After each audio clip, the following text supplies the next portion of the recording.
Okay, hello, welcome. My name is the girl Kiba. Feel free to check me out on all the socials. All of the Amber reacts are all on YouTube. All of the VODs, including Amber and my gaming content, is all over on Kick and Rumble. Kick and Rumble is also where I stream to, as well as Twitch. Twitch is just for live streaming. It doesn't hold any of the VODs. So yeah, you can watch there if you like watching live streams on Twitch. Feel free to check it out. All right, we're gonna jump into the live scene now. We're gonna talk about what we need to talk about. Sarybot says, "What do you call a fat psychic? A fortune teller." Haha. Do you know how accurate this is today? Okay, so we have finally made it to the part of the show where Larry sings a silly song. Okay, got it all set up. Okay, so we have finally made it to the part where we are going to watch Rachel's bomb on Gorl.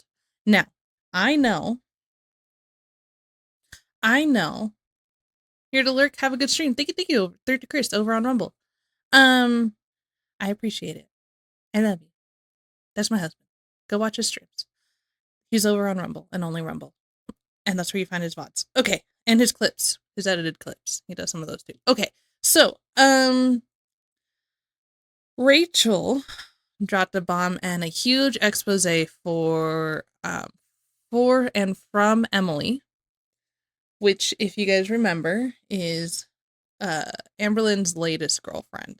As of like 2 months ago, too. Like, I think they might have broken up 2 months ago and not gotten back together since. I don't fully believe that they haven't gotten back together because this isn't the first time, nor do I think it'll be the last, but I don't fully believe that they're broken up, and the only person left to blame is Amber, because for like 5 months she was telling us she was single as a quote-unquote fucking Pringle, and she was not. She was with Emily that whole time.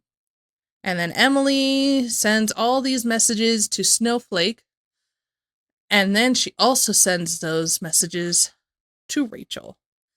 You guys have been caught up on the timeline. Note that when this video was released 8 days ago, it was right on the cusp of Amberlynn coming back to YouTube because she took a month off. And Rachel had also had 3 weeks off. She had a trip planned for a while, and then Amberlynn told us all that she was leaving, and then Rachel was like, in one of her videos, "Well, I'm glad she's leaving because now I don't feel like I'm missing out on any content because I was going to go on vacation for 3 weeks, and now this just makes it easier." And Rachel had this doing. She said, "All right, I'll drop this video that I've been working on at the beginning of October when she comes back." Frankly, I think that's very smart. I just realized I don't have my streaming light on. Sorry, my bad. So, let's get into it. This is Rachel's video. She, it's almost 3 hours. I thought it was almost 4 hours. Okay, so it's almost 3 hours. So we'll see how far we get through it. We won't be streaming this the whole night, and I'm not going to be adding commentary every like 5 to 10 minutes. 5 to 10 minutes. Why would I wait that long to add commentary? I won't be adding commentary in the middle and then adding, like, if I'm doing a good job as a commentary channel, I feel like I should double the time, and I'm not going to make you guys sit here for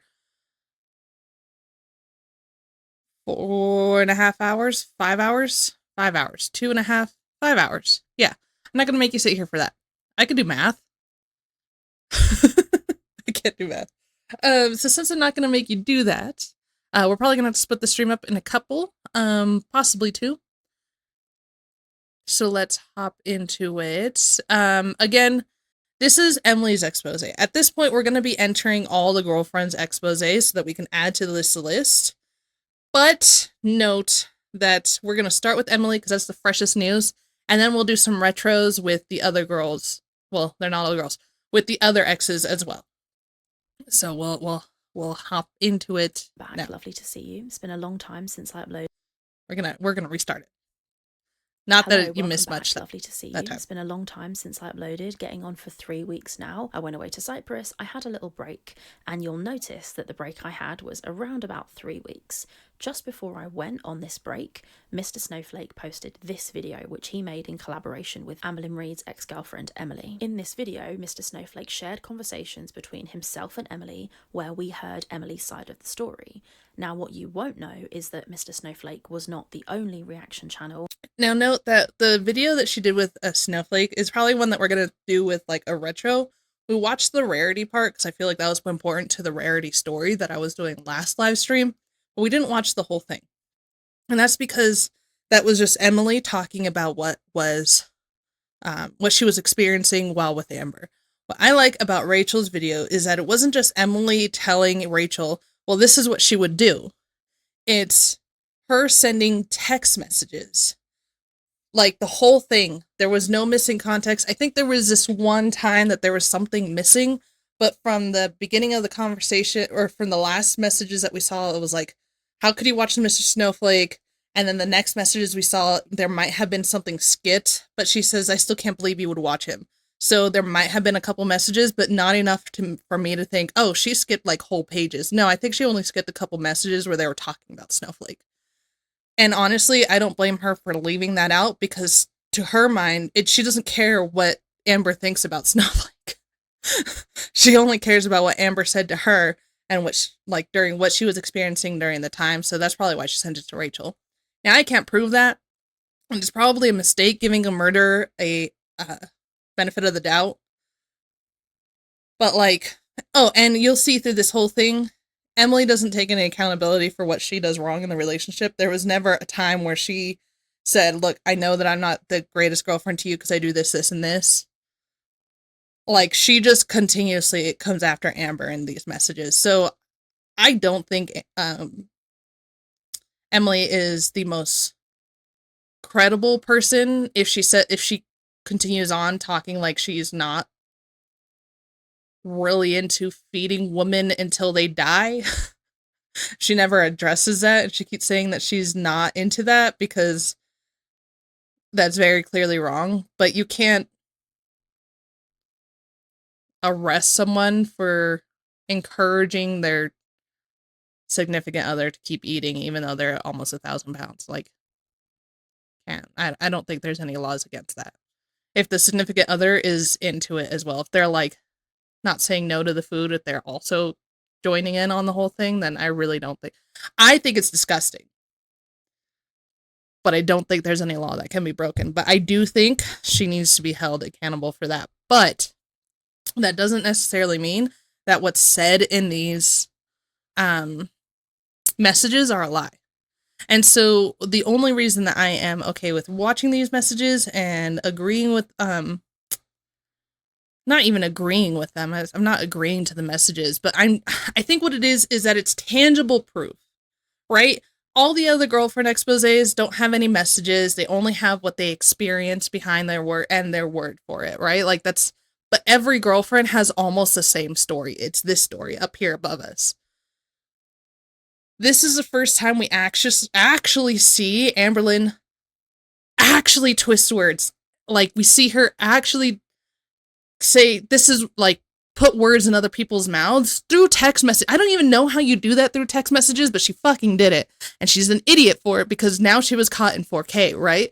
There'll be a point where she says, okay, what is it? Did I grab you or did I scratch you? Because first you said I scratched you and now you said that I grabbed you. And when you go back to that message, when you go and look at it, it doesn't say that you scratched her. She said that you grabbed her. And then later on, she kept saying that you grabbed her, and so it keeps going in that way, and it's great. Okay, so we're gonna go with that. We're gonna start the video. I pinky promise. I know we're already 10 minutes in, and we haven't even fully started the video. We're 29 seconds in. But okay, so just note, I don't like Emily. I think she needs to be held to accountability for the things that she has done. What I want from these text messages has nothing to do with Emily and everything to do with Amber and who she is as a person and why I don't like her. And And this is finally like tangible evidence. It's a lot of screenshots, so it's a long conversation. All that apparently happened within a day.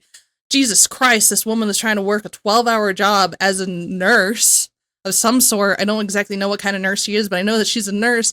And all I know about nurses is they don't have a lot of time on their hands. I don't know how she was texting this much throughout the day. Me and my husband don't even text that much, and we like each other. Like, that's wild to me. But okay, so we're going to get into it. Please, please, please, if you haven't, please go to Rachel's channel and hit that subscribe button. I really, really like her deep dives. They're really, really good. She is really well spoken. And hit that like button. Always hit that like button for her. You can hit it for me too. And, you know, drop some comments down below. That'd be a huge help. Especially if you're watching some of the VODs, or yeah, if you're watching any of the VODs, that'd be great too. If not, feel free to just follow me and catch up next time. Okay, bye. That Emily was speaking to at the time, and I've been sent I'm fine. some I'm not very awkward. interesting screenshots, which I have Emily's express Side note, Rachel, love your nails. That's such a pretty green. permission to show you in this video. In the video that Mr. Snowflake and Emily made, we got 3 screenshots, which were conversations between Amber and Emily on the 17th of November, which is the night that Rarity, Amber's cat, went missing, and Amber claims that she was harmed by Emily. She says she was kicked twice. I feel like I need to like, cause you know, I wore the cardigan for Mr. Snowflake, and I wore the Why Are You So Obsessed With Me to just match the Gorl vibe and Jordy. I didn't watch Jordy at the time, but you know, I don't have anything themed. Do I have anything themed that I can use? Oh my god, I have something themed. That's, well, here we go. We're gonna pretend that's a washcloth. All right. If you if you know, you know. That's terrible. That's a terrible joke. But yeah, we're gonna. I mean, it's from my minifigures when I paint, but it's a little brown there, so we're gonna show that part off. I'm fucking terrible. Okay, moving on. She accuses Emily of physical abuse. When I went to go walk into the bathroom, she kicked me. She kicked me really hard in my stomach. Should I hold on? We're gonna take the Lysol down because there's no way Amberlyn is cleaning. Oh no, I'm attached. Hold on. Hold on.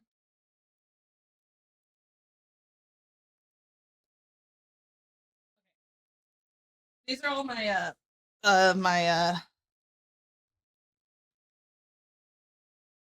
my like, if you work food service or anything else like that, you know what these are.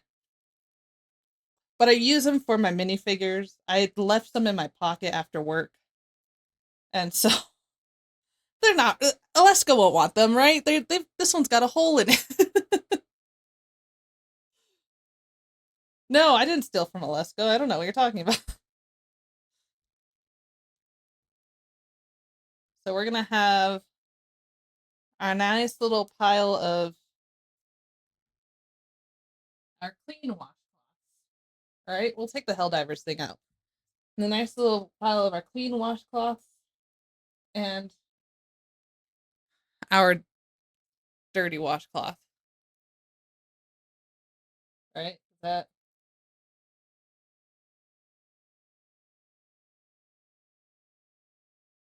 that look good? Yeah, we can see what it is. All right. Sorry. Okay, we're Really moving on. hard. Enough That is setting the up only background. time that something like physical like that happened. Did you tell Mama Lynn Emily kicked you? Yeah. And I remembered she's actually kicked Okay, me I do have twice. water. I forgot about the second time. I was sitting on the couch one time, again, during one of our arguments, and she wanted me to leave and she wanted me to stop crying, and she was like laying on the couch and I was like sitting like on the end of it. She literally kicked me off the couch and I landed on the floor, and I had to I had to have her help me get up. She then went on to lie about evidence that Emily had, that in fact she was the one who faced the physical abuse. Emily literally faked nail marks in a different shirt on a different day took the picture as if it was the same fucking day. She faked nail marks days later. We will cover all of that in this video, but the response that Amber gave to this interview between Emily and Snowflake was to go live and accuse Emily of physical and emotional abuse. She lied herself about many things. I've never seen Rachel like at all. This, I don't want to share it, is Amber subconscious telling her not to lie. No, actually, it's Amber subconscious still being a decent human, decent human, decent human, decent It's human. fucking edit. Fuck you, Rachel. that edit, I'm dude. going to show you in this video. Oh my gosh, that's fucking terrible. Decent human, as we just watched the whole rarity thing, and why I think that's why I personally, with the evidence shown, think that's a lie. And what my own theory was. If you missed that last episode, we went through that, and I labeled out why I have that theory. I used the messages that were sent as to why I think that's the proof behind my theory. It kind of lines up a little bit with some of what other people say. Some of it doesn't. Some of it, some people think it's worse. Some people think it's a little better. I think Amber's too lazy for that better option. So, fucking edit. I know I haven't been the only person to point that out too. I know there's probably some other reaction channel that watched that edit and just kind of laughed. It's so good. Amber's claims into question in some places proves that they are straight up not true. I'm going to prove that in this video using conversations between Emily and Amberlynn from that very night. In Snowflake's video, we saw these 3 screenshots of messages between Amberlynn Reid and Emily. And in this video, I'm going to show you the 77 screenshots that precede 77. I will also show you some other interesting and relevant screenshots and conversations, as well as some further evidence that Amber's story about Emily lying about the nail marks is categorically untrue. We already knew this because Milky Chai clocked it in this live stream here, and I've already made a video about it. It's this video, but the stuff I'm going to show you tonight makes it even more obvious. That Milky Chai showed that it was the same day, and she was hiding it. A brief mention of Amberlynn Reid's ex Jade, and it could be that Amber has had an awful string of really, really bad luck, or it could be that she is the common denominator whose signature move is to blame her victims when she gets called out. I've always said, ever since the very beginning of this Amber and Emily drama, that I will base my opinions off receipts only. I've said multiple times, should we add that? Proof, can you turn the browser volume up a few percent? Yes.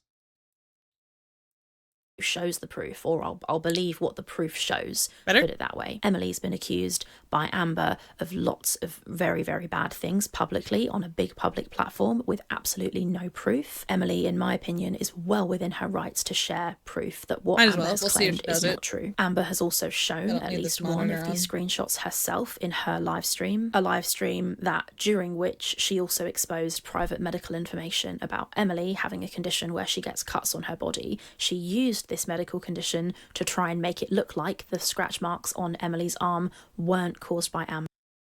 How are you? How is your fucking job? This is something that pisses me off about her. How is this your fucking job? How is it your job, your only job, to be online and work the internet? Whether that's Instagram, whether that's YouTube videos, whatever, and you can't figure out how to properly share a screenshot. Like, even right now, the first thing I would think of is, let me email that picture to let me take the screenshots, email it to myself, and I'll bring it up on my browser. Like, that's the first way I would do it. I don't really know any other way of doing it, but that's already one of the first easy ways to set up a screenshot where it's not this, Here, look. You see what I'm talking about right here? You see it? Like, here, one of the ones I could show you guys. The screenshots, or like the text messages I'd show my husband. I'd just be like, look, see, can't you read what that says? Look at what she's saying. Like, they're all Instagram links. Don't mock the way me and my husband communicate and how they're all for me. Anyway. Like, that pisses me off, dude. How Learn how to use a fucking computer. If your job is the internet, learn how to use a goddamn computer. I don't give a fuck if you're using a Mac or whatever, Windows, whatever. I don't care. If it's your job, you should know how to use it, especially if it's been your job for like 10 years. 10 years you've been doing a job that's on the computer and you can't even fucking figure it out. Jesus Christ. Okay. Anyways. But were actually caused by something else. Oh, this is crazy. This is crazy. This is crazy. This is from a few days later. Keep that in mind. In this photo, you're going to see these weird marks that she created herself. Oh, Emily has marks all over her body. Like the, oh my God. See, I don't want to go into medical right now, but she has marks all over her body. I don't even know from how something medical. like you would I'm care. Not getting into it. And she made like why very does that serious matter? Accusations against Emily. So it's my opinion that Emily is fine to show proof that that is not the case. That's why I'm comfortable sharing these screenshots in this video. Also, one final That, and if Emily shared information to you and she said that that you're fine to share information, like you're fine to share the information to prove that that Amber's lying, then like I don't think Rachel should also feel bad about that at all. thing very, very quickly is if you are a reaction channel who's planning to grab these screenshots and use them, I do have some context for some bits. So I would really recommend, rather than grabbing the screenshots and running away and making a video, which please by all means do that, just maybe watch this video first, because there are some bits in the screenshots where I'm going to say something that if you don't listen to what I say and just grab the screenshots, you might be like, what about this, what about this? And I would have answered your question in the video. So I have numbered them for you to make it nice and easy. But I think it's time that we get to analysing the you proof that we've seen, comparing it to Amber's own stories, claims that Amber made, and what we can tell from this proof. Basically, all of them are from the 17th of November, which is the night that Amberlynn and Emily had a massive argument, physical altercation. Emily left. I was like, wait, are we going to get into this soon? And then later that day, Amber's cat went missing after Emily had told Amber to leave. That's the day we're talking about here. The screenshots are color coded, so the black ones, 1 through 54, start at 4:05 a.m. and go all the way. Now, no, keep that in mind that is a story, right? That is the story that we know of, and that has been said up until like the most recent, okay? Now, here's why the story changes again. So the story is, and the one that we all believe, not the other one that's going to be told again, the one that we all believe is that Amber and Emily got into an argument. Emily leaves for work. Emily receives messages all day. She gets a message about Rarity going missing. Some of us think she was kicked out. Some of us think that she actually got lost. It doesn't matter. Rarity gets lost. She doesn't 100% believe it automatically and says, I don't want to come home. I think you're going to make it worse. And Amberlynn immediately pivots from Rarity being lost to Rarity to caring about whether or not Emily comes home. And when she does come home, she finds out the cat's lost for real, and then she goes to go look for the cat. All right, so like that's the story that we have. Now, the only thing that's changed recently is that Amberlynn says that her and Emily got into that fight. What did she say? Her and Emily got into the fight, and then Emily booked it out the door for like 20 minutes, came back home, got ready for work, and then left. And I think she was saying that to like Lance in her chat. And that was like the most recent live stream. And she says that because Emily left the door open, that's when Rarity got out, when she left before work for those 20 minutes. Because she can't keep her story straight. So that is now the third story. First story was the lie that she told everyone, which yes, it was a lie. But like the one that she wanted, the one that she knew she was lying about. So she knew she was lying about this, right? It was a lie of her letting Rarity out. So that story is unimportant because now she's even saying that it's not true. The second story that she said is that it was Emily who let the cat out. She got so angry about the fight that they had that she left so quickly she didn't even close the door. The third story, which is the one that we all believe, that Emily left, slammed the door in Amber's face, and then because Amber was mad, she let the cat out, and then the cat got lost. And now the third story, Emily left, came back, and then left again.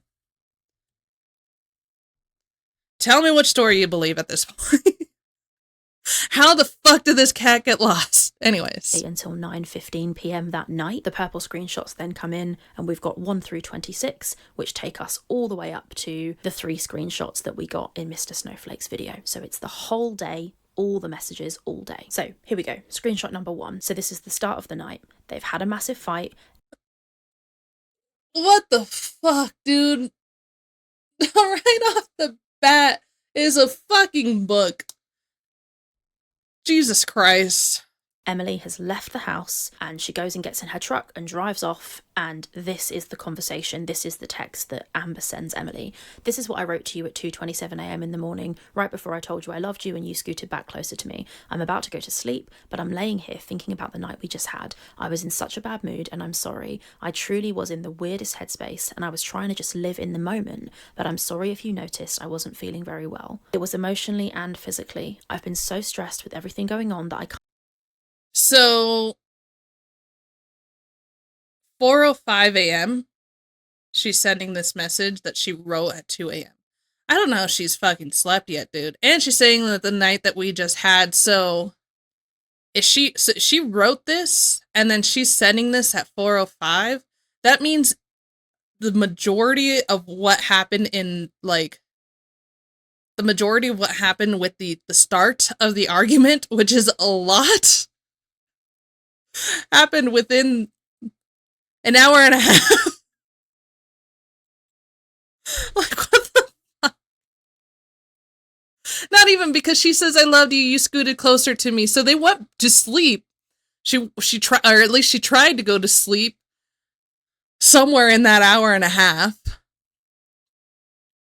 Kind of shut down emotionally. I wish I could redo the night, honestly, but we have another night when you get off work that I hope I can make up for it during. I love you more than I can ever express. You're so sweet, gentle, and understanding. Today, knowing how I've been feeling, you mean the world to me, and I cannot wait to spend more days with you and being close to you. I wish we were skin to skin right now. See you in the morning, baby. So this first message, and it goes across screenshot 1 and 2, there's a little bit of context here. So from what I understand, Emily and Amber were lying in bed, and it looks like that around 2 something a.m, Emily wakes up and starts shouting at Amber. Now it seems like she was having a bad dream, or this is what the messages make it seem like. Emily wakes up, she definitely has PTSD, PTSD from other stuff, by the way. She wakes up, she thinks that her and Amber are in a fight. She like wakes up and yells and she's like, oh, or something like that, and that wakes Amber up, and Amber and Emily start having a fight. It's not very. From the text messages, I honestly think it's a little bit different. I don't think it's that much different. I don't think she like made like a grunt or whatever or any sort of yell. It was more of, and this is something that happens to me and my husband, I've noticed, is that like you could be asleep and think something's going on in your dream and then you say like a sentence out loud. So it is possible that she was dreaming of an argument, because I wouldn't be surprised they had so many at this point, right? This is like 2 months in. I actually don't remember how long this day is, but it was a long time. I think it was like 2 months, and then she stayed another month after Rarity disappeared. So I think 2 months in, they've probably already had so many arguments, and then and so she's probably dreaming of a different argument that they were having. She probably just went back. You know, like, I don't know if you've done this. I know that me and my husband have, where we'll just be completely asleep. And then sometimes he'll tell me about like, well, did you go get the samples? And I'm just like, what is going on? And I'll turn and ask him about it. And he'll be like dead asleep. One time I was getting back into bed after checking on the girls because one of them was crying. And as I'm getting into bed, he says something. I couldn't understand what he said. And I said, what is it? And then he played rock, paper, scissors. And he only went twice. So somebody lost or won in those two best 2 out of 3. So, you know, like it had like you're half asleep and maybe she was dreaming about an argument that they had or dreaming of an argument that she probably made up because again, Amber's and her have probably been arguing. So she's probably sitting there like Amber's getting mad at her for something and she's like, "What the fuck do you want?" You know, like getting mad, and so she like probably turns over to Amber and just starts like, "What the fuck do you want?" And then Amber's like, "What? Like, what are you talking about?" So, like, I can believe that part of the story. I can believe Amber's part where she says, "You made it up in your head," which is possible. But, like, why was that such a common thing in Emily's head that whole time? Like, you know? So, anyways, uh, we're gonna, anyways, so that's that. Like, I can see that being something that happens where she woke up and started an argument because she thought they were already having an argument. What what entices afterwards? What entices afterwards is an argument, but it didn't need to become what it was if you are a logical human being. If you're a if what's the word I'm looking for? It's not logical. Rational. If you're a rational human, the rest of the argument doesn't need to happen when Emily wakes up and starts the argument because she thought they were fighting. And what do they even know what they were fighting about? Like, does Emily even wake up, start the fight, and then Amber wakes up and is like, "What are you talking about? We're not even fighting." And then Emily keeps it going, like, "Well, why would you tell me this?" Or maybe they were arguing. I don't know. Anyways, so that was the message she sent. She wanted to send her in the morning, but they had an argument and then Emily left, and so she couldn't send it anymore. So she sent it again, or sent it now, saying, "I wanted to send this to you, but I didn't want to wake you up. See, I was really going to send it to you, but I didn't want to wake you up."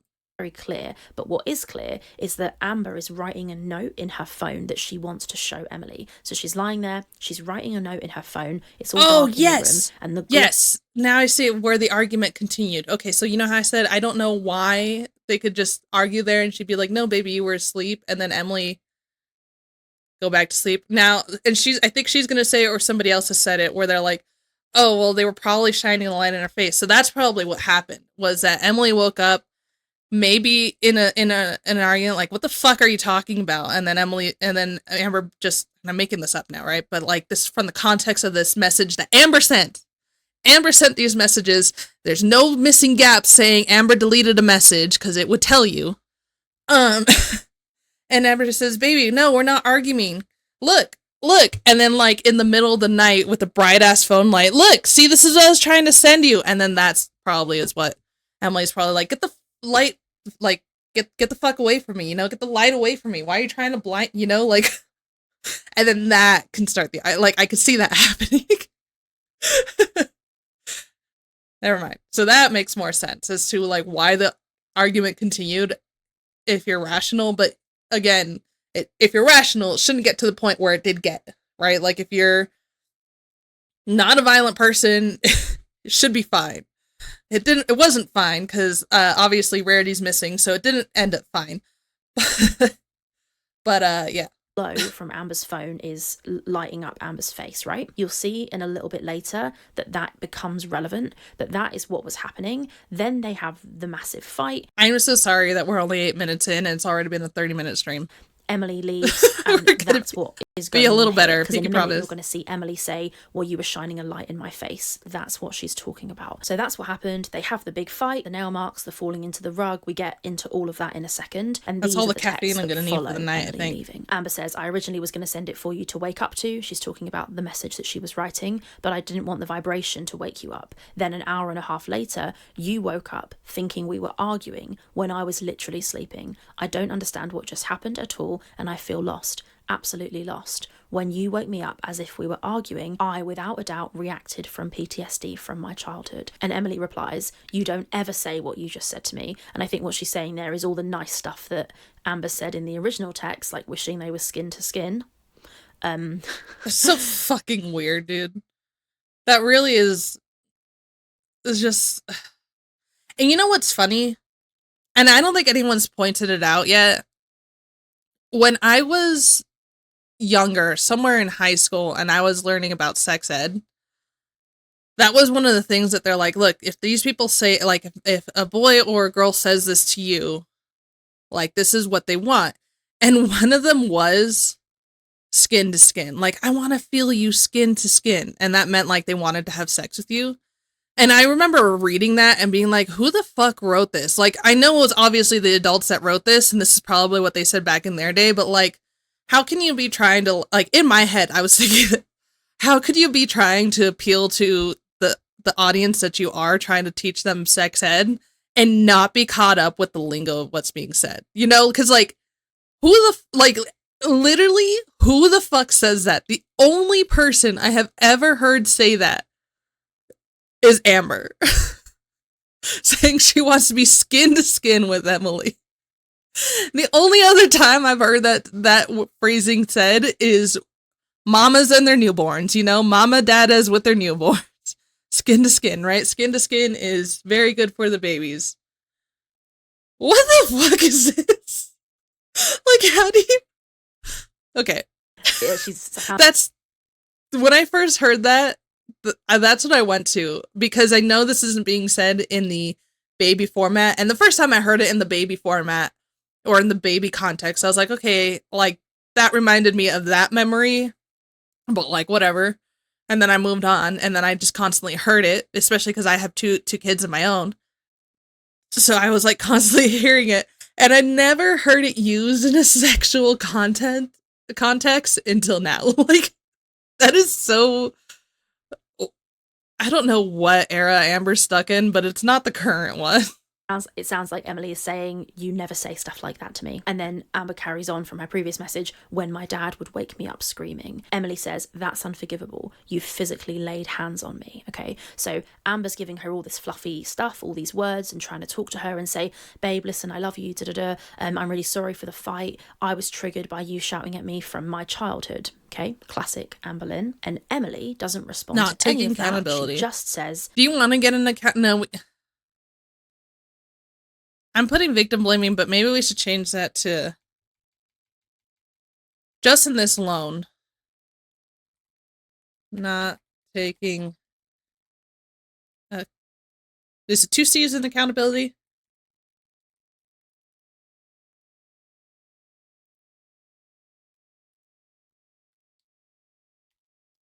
Not taking accountability. And in these... Well, no, we'll be able to point them out. So, she was... told you, right? She gave you a chance to say, yes, that's what I did, and I'm sorry. You physically laid hands on me. That's unforgivable. Next sentence, I was trying to calm you down to hold you. In doing so, I tripped over the blanket on the floor. Pretty sure I hurt my ankle.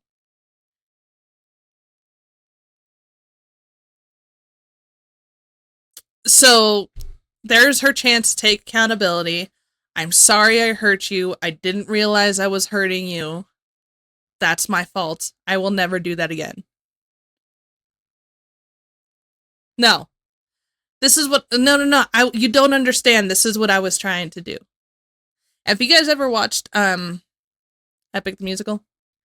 Listen to it. Now, whether or not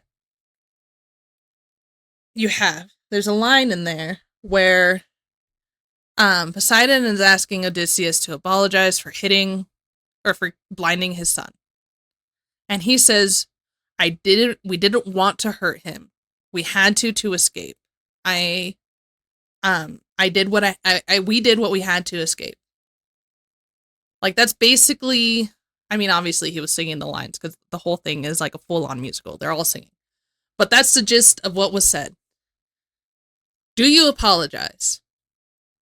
Oh, Poseidon, we didn't mean to do him too much harm. We had to do what we had to do to escape with our lives. That's not an apology. And that's what she's doing here. That's unforgivable. You physically laid hands on me. She threw the ball into Amber's court. Now, she's saying it's unforgivable. But that doesn't mean that that doesn't mean that she doesn't deserve an apology. It's unforgivable because here's the thing. People think forgiving someone and accepting an apology is the same thing. They're not. You don't have to forgive someone and accept their apology. Saying you're sorry and asking for forgiveness are two different things. In my head, personally. I don't know if everyone can agree to that, but I think it is. Because when you forgive someone, that doesn't mean you don't hold them accountable for what they did, right? So she's saying something is unforgivable, so she's not going to forgive this, but she still wants her to take accountability for what she did. And she doesn't. She just says, in Odysseus's attempt to change the narrative, no, in Odysseus's attempt to calm a god down, I did what I had to do, I'm so sorry. No, he doesn't say I'm sorry. I did what I had to do. I didn't mean to hurt you. That's not, I am sorry for hurting you. That's not taking accountability for saying, yes, I did this. I am sorry. That's why usually in an apology, there's those two things. I'm sorry for doing this. Do you forgive me? Right? There's those two things. I accept your apology, but no, I don't forgive you. You know, or I forgive you, but I don't accept your apology because there wasn't one. I don't know if I'm like saying this so it makes sense. I'm hoping I am. It's a little complicated. That's unforgivable. You physically laid So, hands on me. So that she is a didn't clear take accountability argument right from there. Emily directly to Amber in private messages. No need to lie. She says, you physically laid hands on me. Amber replies, I was trying to calm you down and hold you. That's really important. She says in response to Emily saying, you physically laid hands on me, Amber says, I was trying to calm you down and hold you. Interesting. She says, in doing so, I tripped over the blanket on the floor. Pretty sure I hurt my ankle. Not the classic dangling ankle. But Amber's point, very clear here. You know, I was trying to calm you down. I was trying to hold you, but I tripped over. Okay. I'll put the clip here of how Amber described that altercation in her live stream. During in the frantic of it all, I remember I tripped over her rug. Blanket I or rug, landed into whatever. her. She fell on the ground. And I'm like, as that's happening, I'm trying to get her, like, she's falling. I go to grab her off the ground. I will never forget this moment ever because I'm telling you, I called my mom hysterical. She calls her mom way too much, dude. She's telling me, um, yeah, Grace, because anytime that I would start crying, she would leave the room completely. One of the things you don't see is the comment that Grace said. She said, wait, she was hiding from you in the bathroom, which is already a red flag there in the conversation. She's hiding for, like, because earlier she had said about how she was, like, hiding in the bathroom or something like that. And so Grace in the comments said, wait, she was hiding from you in the bathroom, so she got her distracted from the story, and that's what this part is. But your partner should never be hiding from you. Unless they're planning to pull a prank on you. Like, they shouldn't be hiding from you. Ever. That's what I had to deal with. Someone who And she thinks that's a flex, that she was like, yeah, like, that's not even a flex, but like that's a negative on Emily that she hid from her. room completely. It's because anytime that I would start crying, she would leave the room completely. That's what I had to deal with. Someone who did not care about my feelings at all. So when I tripped When you're with someone where you get just fucking sick of their bullshit, right? I don't think at first Emily did that. I think that was something that built up over time, right? Is if you're living with someone and it's kind of like, I don't if any has siblings, and it's kind of like, oh, you start arguing, one of them starts crying, mom comes over, wonders why they're crying, you get in trouble. And then you just get sick and tired every time they start crying. You're like, God damn it. You know, like, at a certain point, you're just like, I'm so fucking sick of you crying because, like, I don't even think you're seriously crying anymore. And, like, I'm so fucking done with this. You know? And now I'm gonna get in trouble because you're crying even though we're trying to have this, like, I'm fucking done, all right? Because now all of a sudden that you're crying, it's my fault, even though we're trying to have a conversation about what's going on.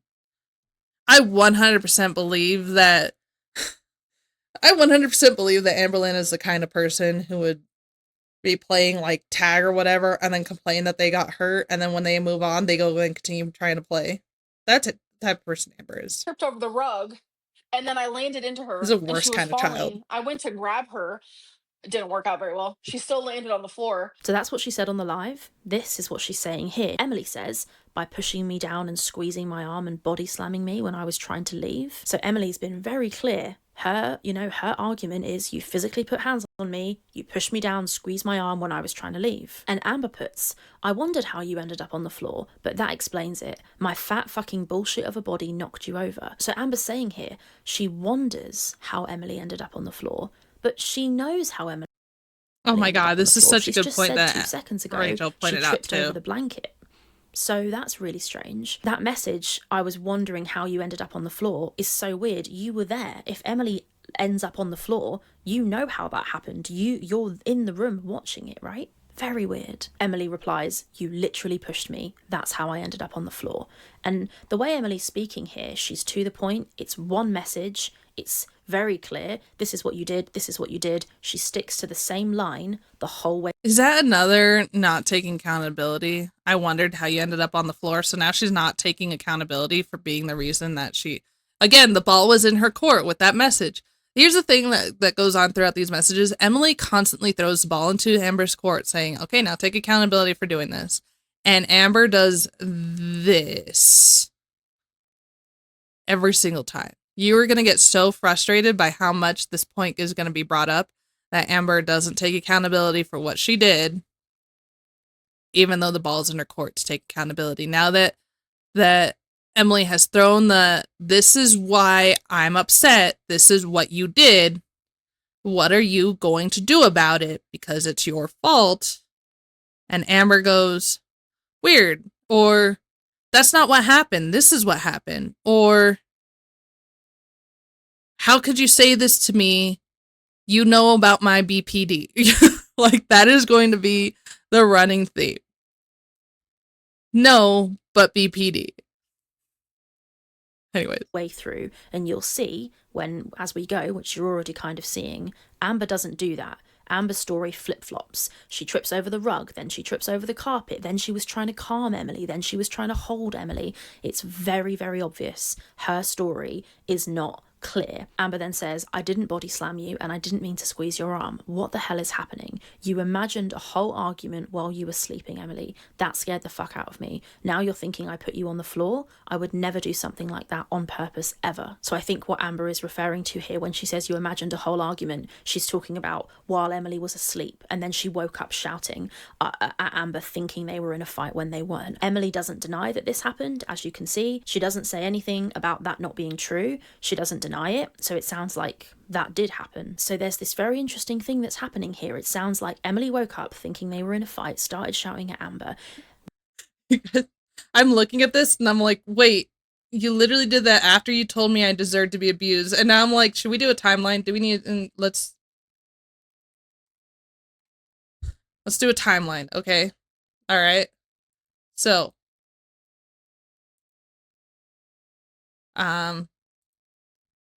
no, that's fine. Okay. Size. We'll do this. And where's the line tool? Oh, okay. I am using the line tool. Right.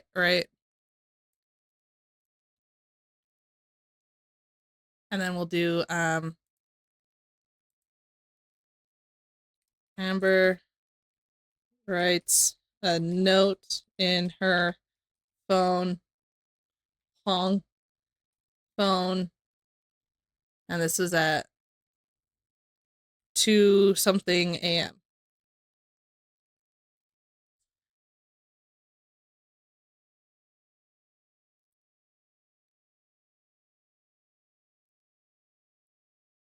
And then we'll just do another line. Okay, we're done. We'll just do another line right here. Emma writes a note on her phone, and then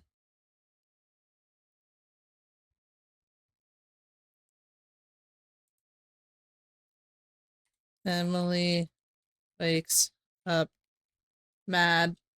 We don't know what time it is, but it's sometime in the 3 a.m. Era, right? Era? 3 a.m. era, right? But before, no, not before. Control Z, not before. That happens. Control Z. We're gonna do it down here.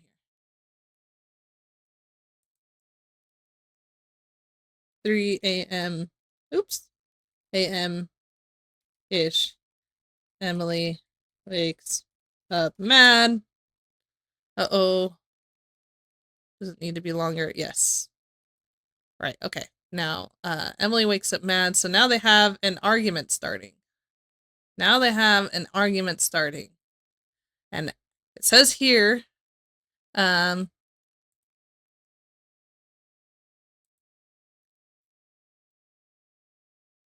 a.m.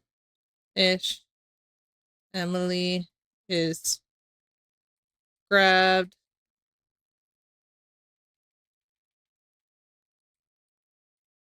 Oh my goodness, this is I can't write anything. Grabbed. Is it two B's? Doesn't matter. Grabbed and pushed. Right? Now we got Emily is grabbed and pushed somewhere also in the 3 o'clock hour. But now we have this here, this text message here. You imagine the whole argument, right? Emily woke up mad, scared the fuck out of me. You literally did the grabbing and pushing, right? After you told me I deserved to be abused.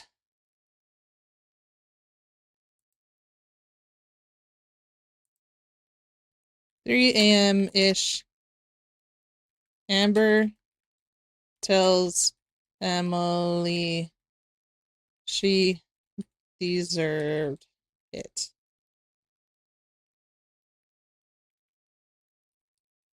She deserved abuse.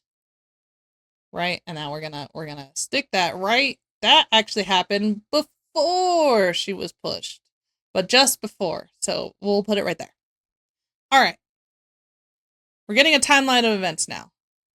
Which wasn't true because they weren't in a fight, they were asleep, right? And Emily did imagine This that is so because dumb. she was dreaming it or sleeping through it or thinking it happened in her head or whatever. But now what Amber is trying to do in this message here, she's trying to say that Emily's real lived experience, the fight that they had when they woke up, was also a figment of Emily's imagination. You imagine a whole argument while you're sleeping. That scares but now you're thinking I put you on the floor. I never would have. I don't think that's what she's saying. Is that what she's saying? Hold on, excuse me, closed captions.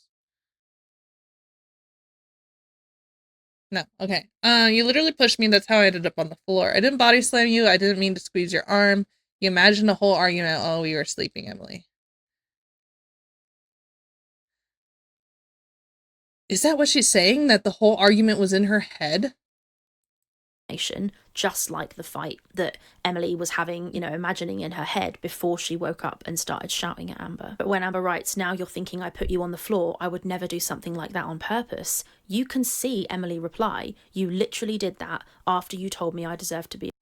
I'm sorry, Amberlynn, but being with you is not worth this bullshit. You just ruined any chance of this ever working," which is really interesting. And Emily, again, she's very straight in this. She's not straight, but she's very clear in these messages. Her line is very clear. Amber, you shit ever for nation, just like the fight. I would never do something like that on purpose ever. You wouldn't push me ever, but yet you grabbed me. So Amberlynn's just straight up already caught herself, or already has been caught in a lie of, no, I would never do that. Except you fucking did, is what, that's what this is. Except you fucking did. That's what that message means. Of this ever working, which is really interesting. And Emily, again, she's very straight in this. She's not straight, but she's very clear in these messages. Get it? Her line. Get it? Because they're gay. Clear. Amber, you did this. Probably this is what be you yelling did. That in my apartment. She's not giving flowery, fluffy language. Doesn't seem like it anyway. Amber just puts, okay. Emily puts, you wouldn't push me, and that's out of the question, but you grabbed me. Right. Amber says, but yeah, I've full-fledged had to deal with your rampages where you say the most awful shit anyone has ever said to me. The timeline is just a timeline of events. It's not, okay, but before you said this. Well, before you said that. It's not what was he said, she said. But this is a timeline of events that did happen that night. After 2 a.m. that Amber writes a note on her phone, Emily wakes up mad. Should we put like a Amber blinds Emily? No. We don't have to do that. Wakes up mad. Oh, we do need to put this one though. Argument starts. Right, we just need to put that. Can we like...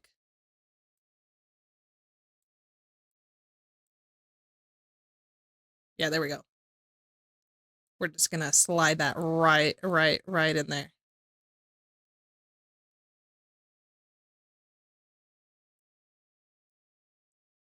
Maybe it doesn't have to be 20. Maybe we can do this as like 16. There we go. Yeah. 16. Oh no. Control Z.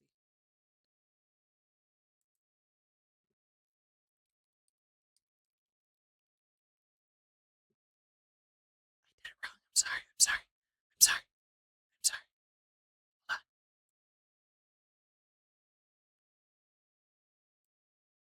There. Okay. Just...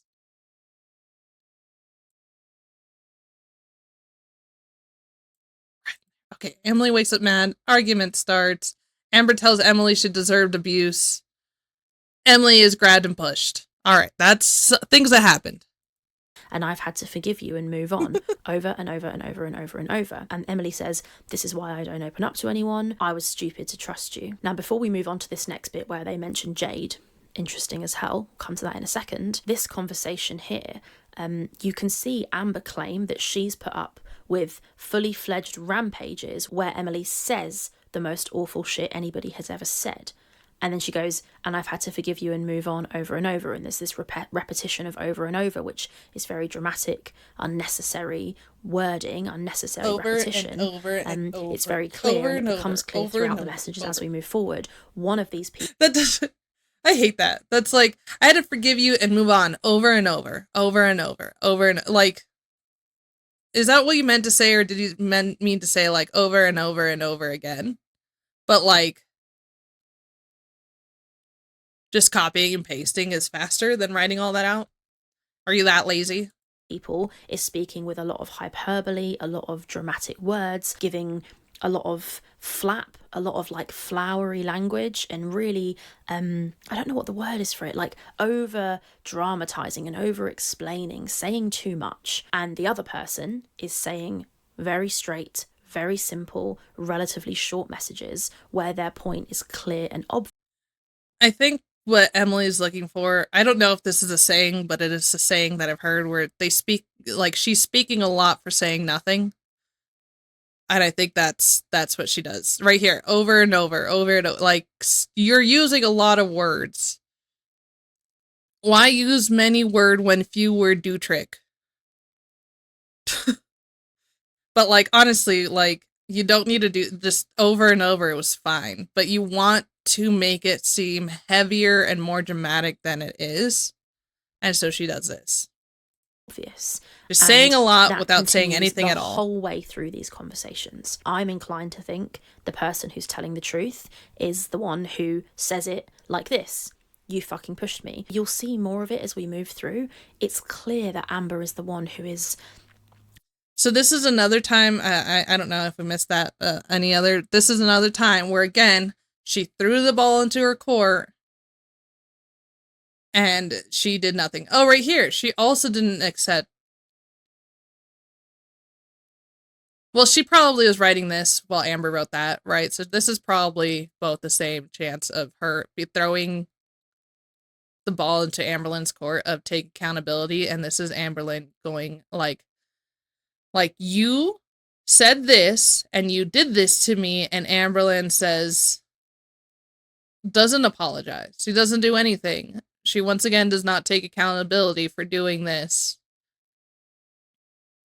Because at some point, obviously, I had to forgive you and move on is from Amberlynn's words, I had to forgive you and move on is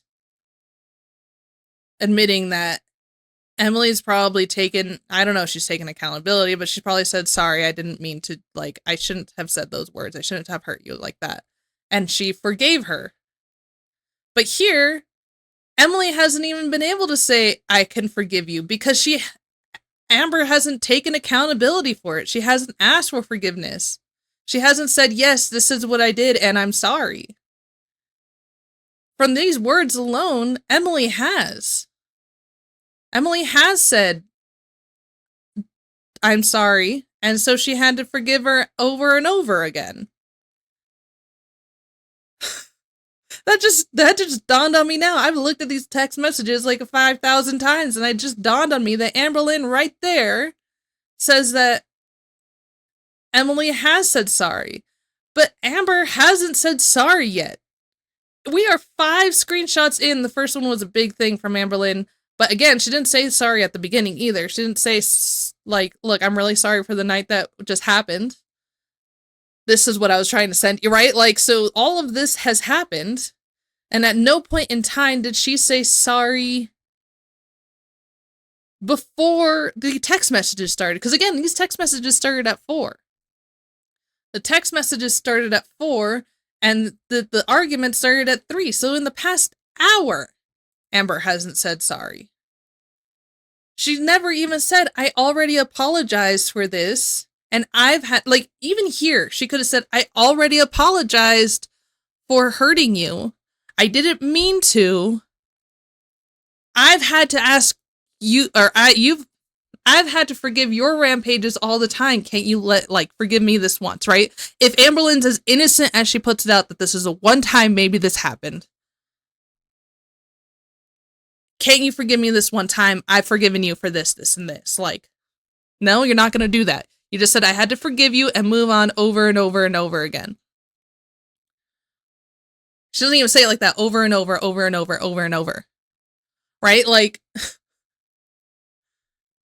anyways. I don't want to say necessarily creating a narrative, although I think she probably is.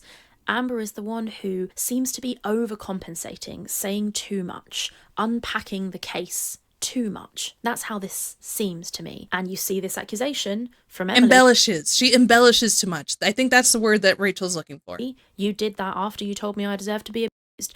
Amber doesn't say, I never told you deserve to be abused. I never said that. She just puts okay, which is a passive acceptance of what Emily has said, and very so, telling. Yeah, she there, refuses Emily to take says, accountability. This is the any third chance time. Of this ever working. It's a powerful sentence. Third time the ball was in her court that to apologize. Is Emily claiming very clearly that she was physically hurt by Amber, that she was body slammed and pushed to the ground, and Amber claiming that this never happened, that she imagined it, that it's not real. It existed in Emily's head, and she's fabricated it. And Emily comes out after those interactions and says, you just ruined any chance of this ever working. So we see Emily say, I was stupid to trust you, which I think is a fair characterization. I think anyone who trusts Amberlynn and brings Amberlynn into their home with all the things that we know she's done and does and her character, I agree. You would be stupid to trust that person. Absolutely. Then Amber says, you have said the same stuff to me 16 about minutes Jade, about everyone in my life. Oh, shit. Okay, we moved on. This is why I don't open up to anyone, and I was stupid to trust you. You have said the same stuff to me about Jade, about everyone in my life, telling me that I must have made Jade abuse me. You said that, but I forgave you like I always do. Telling me that I must have made Jade abuse me. I asked what circumstances led up to her hitting you. Yeah, and you've asked that, but during the argument you told me that I pushed her to do it. I could see that, I could see that happening. And this is one of the times that I think Amberlynn throws it into Emily's court, saying, like, you need to apologize for that, but it's possible. Like, there's two sides to this, right? Emily did say this in an argument. You pushed Jade to abuse you. And that's 100% possible. I don't think Emily's a good person. But the other thing about this is that she may have said that, but she didn't physically hurt Amber yet that we know of, right? That these messages have shown.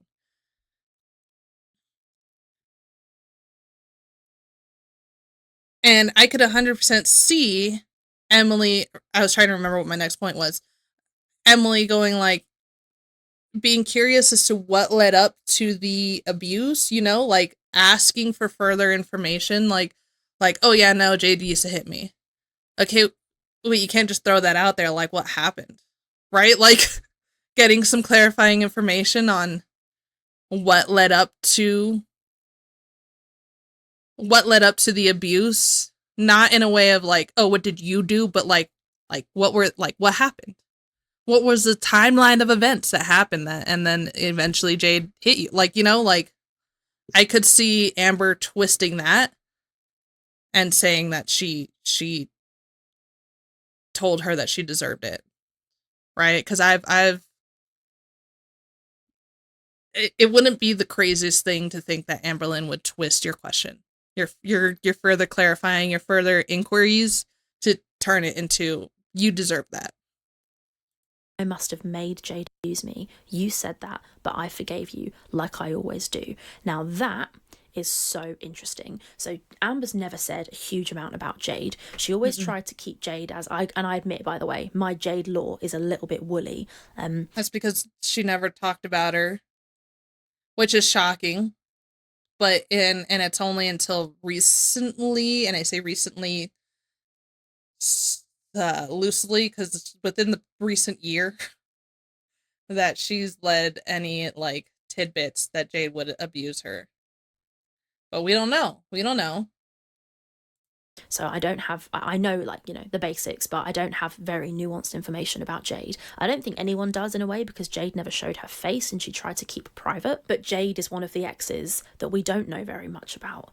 But here it is, a screenshot of Amber alleging that Jade was also abusive to her. There's going to be a few little asides here from editing Rachel. The first one is this screenshot here. So we're talking about Jade, and this is as good a place as any to chuck this screenshot in. So we have 1 and 2. I'll show you them one after the other.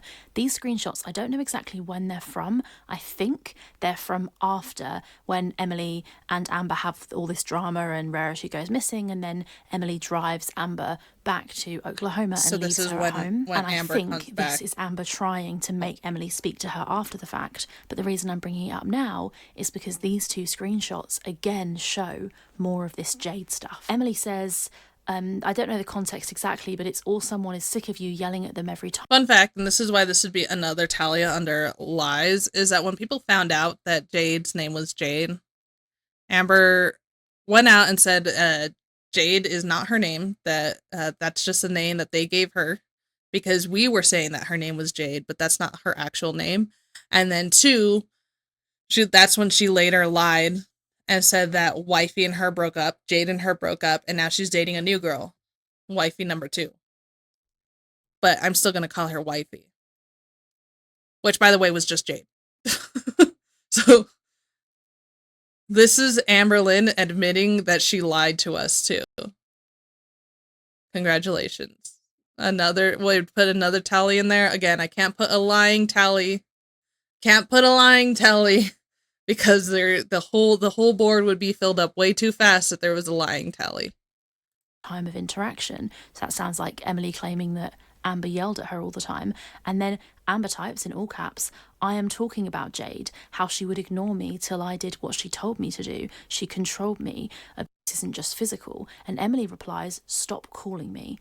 Amber says, then answer. If you don't, I'm going to take it as a sign that you simply don't give a shit. You hate me, Emily. You can see that Amber is straight up harassing Emily. Emily is saying, stop calling me, please. She keeps repeating, just stop. Call again and I'm blocking your number. And you can see Amber saying, answer once, please. This isn't right or fair. Answer one time. You don't love me. It's sick how you treat me. She shows time and time again that she has got absolutely no respect for the space, privacy or autonomy of the person that she's dating. When Amber wants something from you, when she wants attention or affection, she is ruthless. I don't love you at all. Her goal, she will not stop calling you. And it's almost comical how you can see in the first screenshot here, Amber writes, abuse isn't just physical, and she's absolutely right. Amber, abuse can also be mental, financial, emotional. Amber is basically admitting here that she did say to Emily that she deserved the abuse that she faced at the hands of Megan. I've realised while doing a final run through of editing this video that I take it for granted that you guys are going to know who Megan is. Just for anyone who doesn't know, there was a previous relationship that Emily had with a person called Megan. People became aware of her because of a live stream that was made by Oh Lordy It's Geordie. But this is relevant because in this screenshot you see Amber say, you said exactly the same things to me about Jade. So interesting for the law here that Amber is claiming that she was physically abused by Jade as well. And then Emily's reply is, I asked what the circumstances that led up to her hitting you. Now again, here comes Emily with her level-headed, what reads to me anyway as a level-headed response. It could be that this is not a level-headed response. Yeah, no, she doesn't look like she's losing her shit at all here. There's even, like, punctuation. It could be that this is, you know, her lying. To be honest, it doesn't read like that. There's punctuation. Look at how there's not punctuation. And I'd be lying if I said I thought that. There's probably other ways you could interpret these short messages from Emily. You could call it stonewalling, but I don't think that that's what it is. I think it's that this person is telling the truth, and the truth is clear and short, which is why the messages are clear and short. But Emily says she asked what the circumstances were that led up to Jade hitting Amber, and Amber says, yeah, you've asked that, but during an argument you told me that I pushed her to do it, and I had to sit there and hear you say that about me. I cried and cried, but I still accepted your apology. What I said tonight wasn't okay. It was awful. Now there's been question in Girl World of whether Emily was in fact abused by Megan. She claims that she was. The only actual proof that anybody has seen is the police report of the situation that occurred between Emily and Megan, where Megan pulls a gun on Emily. I've read the entire police report. I'll put information here so you can go and find it if you want, because it's, you know, somebody got it under the Freedom of Information Act. It shows that Emily's story is corroborated by the CCTV, and it shows that there was a gun found. It's a police report that shows that Emily was held. I don't have much to add at this Megan. point, just so because it's just a quick recap of what happened with the Megan situation, and she covered it. We could get into the Megan story from Geordie's stream. We could. There was a time where, I don't know. Yeah, she dated Megan. Megan said, I think Megan's now dating Rachel. Not the Rachel from Erica and Rachel, by the way. It's a different Rachel. There's a lot of Rachels in Gorl. And not this Rachel. A whole different Rachel. I think Megan was dating Rachel, and then Rachel came to Geordie and told them the story of what happened to Megan about Emily's abuse towards Rachel, and that's what led to Emily's abuse towards Megan, not Rachel. Emily's abuse towards Megan, and that's what led Megan to holding the gun.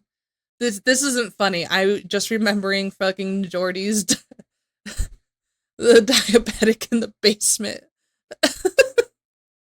That's fucking what is wrong with us? But anyways, Megan holding Emily at gunpoint in the garage. And then there's that police report that proves that happened. That's the only proof we have of any sort of physical abuse in the relationship. That doesn't mean that Megan wasn't doing, what's it called? Reactionary abuse. That doesn't mean that she was. Or that she wasn't. That doesn't mean either way. We just know that that's a documented event that did happen. That's what we know. Sit there and hear you say that about me. I cried and cried, but I still accepted your apology. What I said tonight wasn't okay. It was awful. I wasn't in my right mind. Waking up like that felt like my childhood. I was scared. I tried to explain to you that we weren't arguing, and I wanted you to read the sweet thing I wrote so that you could understand. So here we how much I have. loved you, but you were so rude to me, I flipped out. You don't have to accept my apology, but I'm sorry. Emily says you were shining a bright light in my face. Amber puts, it was the note part on my phone. Emily says. So here, argument starts. Amber tells Emily she got what she deserved abuse. 3 a.m. Emily wakes up mad. So if you want, what we could do is we can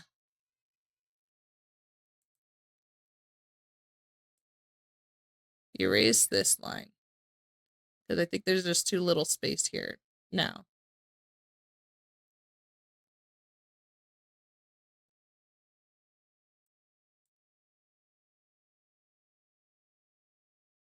Right?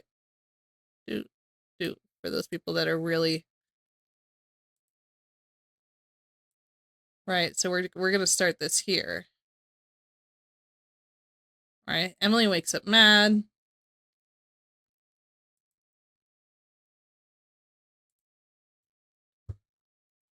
Amber blinds Emily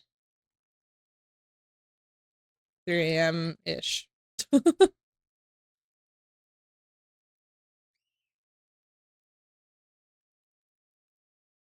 I forgot my formatting. I'm sorry. Amber blinds Emily.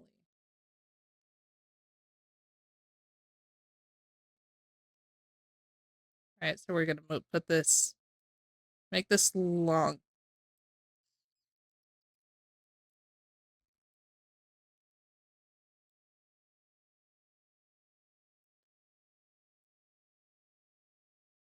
Right, and then we'll get another eraser tool, because like, when did I do that? And then we'll Emily wakes up mad. Amber blinds Emily. An argument starts. Amber tells Emily she deserved abuse. Emily is grabbed and pushed. That's as far as we know through the night. It has been Says, I told you to stop.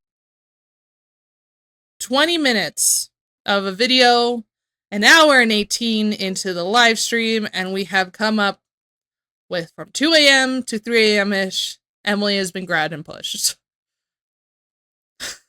Stop. That's not being We're doing rude. great on time. So it sounds like Emily's woken up, shouted at Amber, thinking they're in a fight. Amber's gone, we're not in a fight, what are you on about? Look, I've written this nice thing about you, and held a bright phone light in Emily's face. Emily said, stop shining a light in my face. Amber's taken that very personally. Right, and now no, Emily's trying to sleep for work. Right, 4 a.m. she's already gone, which means Emily goes to work, like she leaves for work before 4 a.m. And this is like an hour before her alarms go off for work, maybe 30 minutes before alarms go off, and Amber's shining a fucking light in her face. Like, and this is from living with a woman who does not go to sleep until 2 or 3 a.m. More and more, this is sounding like mine and my husband's dynamic when it comes to our sleep schedules. Like 2 or 3 a.m., right? And then, like, she's trying to get sleep because she's probably stayed up late with Amber because Amber won't leave her alone. If you think Amber would leave you alone, if you think Amber will let her sleep, we're not going to put that under the controlling a partner's time. I'm going to put that with, I'm going to lump that together with not letting your partner sleep. Right? So, like, because I think that's controlling of their time. So Amber's probably not letting Emily sleep. If you think that Amber will just let Emily sleep, then you don't know Amber. And she probably went to bed late. If at best she went to bed at midnight, she got a couple hours, 3 hours of sleep. Now she's saying that she wrote this note at 2 a.m. So she wrote a note at 2 a.m. and then she went to bed-ish, right? So around 2 a.m., sometime after 2 a.m. and 3 a.m., somewhere in there, this fight happens. Emily wakes up mad. Amber blinds Emily. An argument starts. Amber tells Emily she deserved abuse. Emily gets grabbed and pushed to the floor, right? I don't know if at some point she turned on the light and started getting ready to work, because now they're in an argument. She looks at her phone, or maybe her alarm goes off and she's like, fuck, I didn't even get to sleep my full amount of time because I had this fucking argument with you, and now she has to go to work. Anyways. Personally got very offended and flipped out. She says it here herself, right? But you were so rude to me, I flipped out. And Emily says, you were shining a bright light in my face. I mean, if somebody shined a bright light in my face, I might be a bit like, fucking hell, can you? So here she admits to something she did, which was flipping out on this on this argument that they were having. But she's not taken accountability for her actions. Like, even this isn't said out of genuine, I'm sorry that I wigged out on you.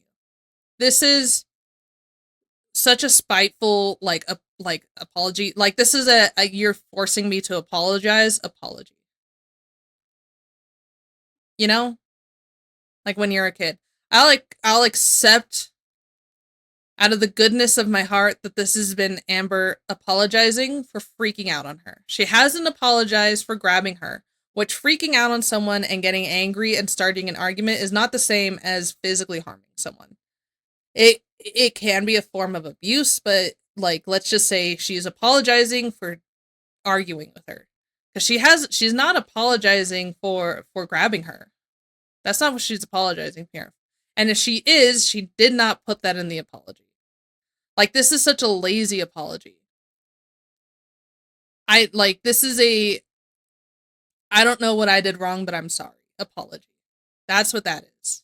So there's no real accountability being taken there, but we'll just say she's taking accountability for flipping out on her, because that's what was in this message, right next to each other, right? Because they're right next to each other.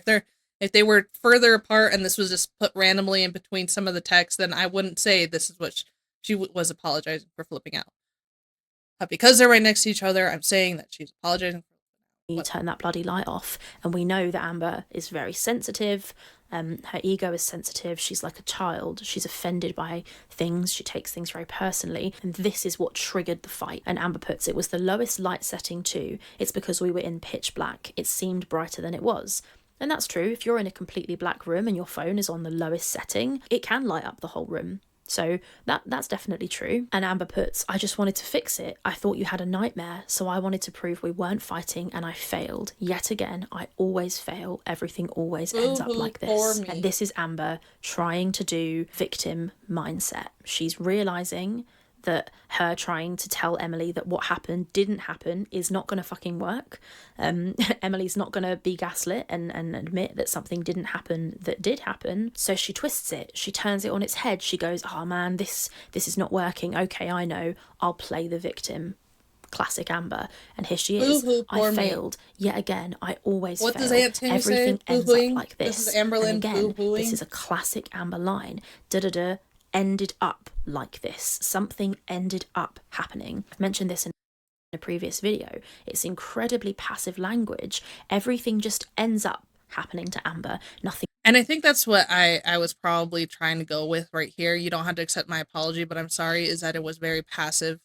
I think that's probably like a better way to say what I was saying, where it's like she's apologizing, but she's not really apologizing, but we'll just accept this as an apology, but only for the I flipped out, because it was just, they're right next to each other.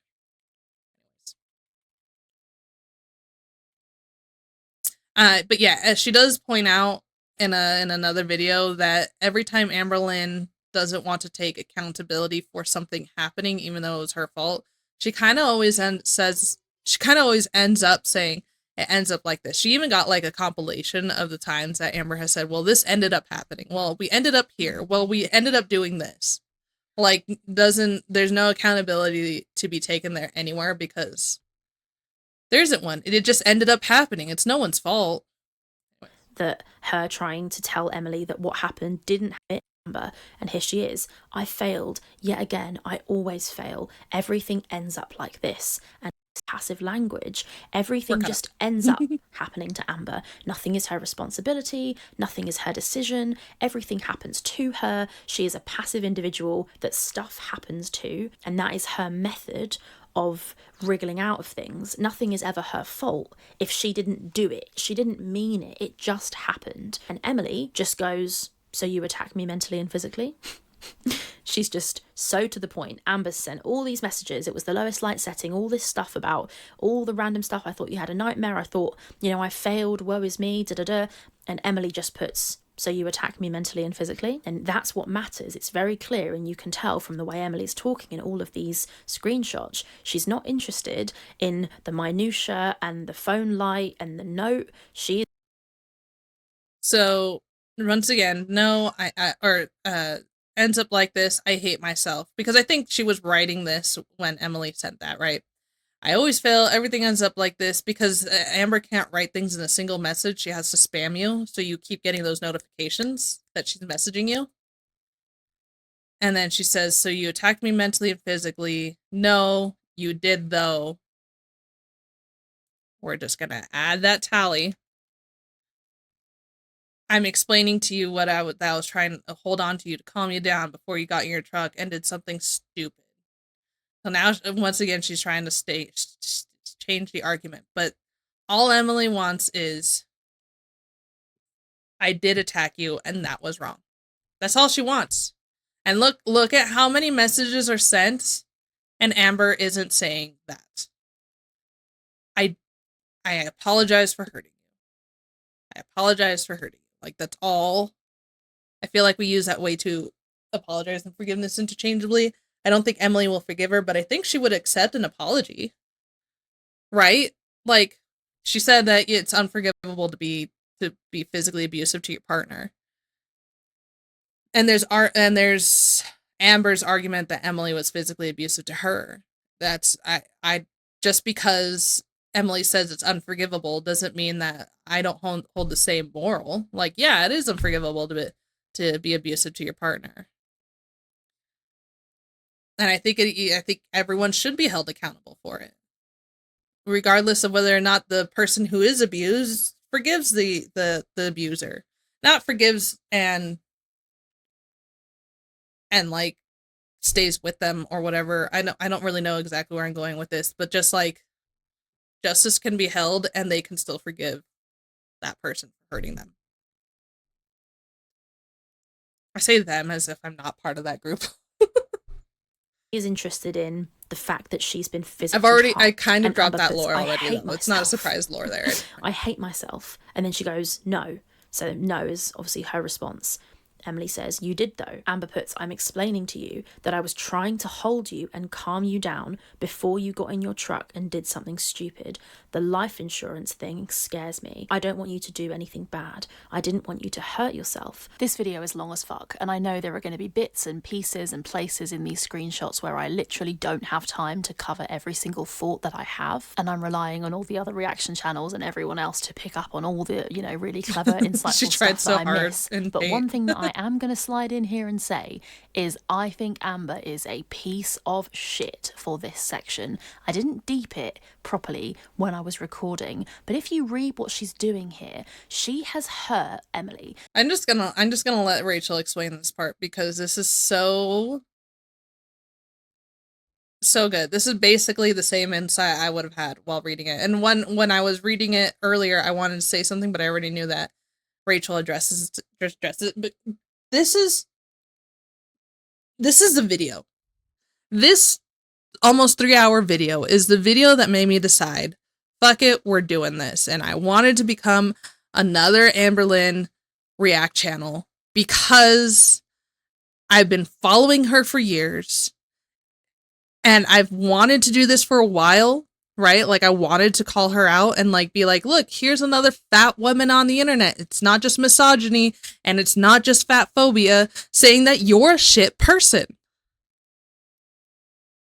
And I'm doing it so that every time that the tally is marked, you can see where it was marked, right? You can go back in the videos and see where it was marked so that you can't twist it. So she can't say she's just adding marks for no reason. No, we heard the story. And so we're putting it on the tally marker. And you can tell me it's not true, or you could tell me it is true. The problem is, this is across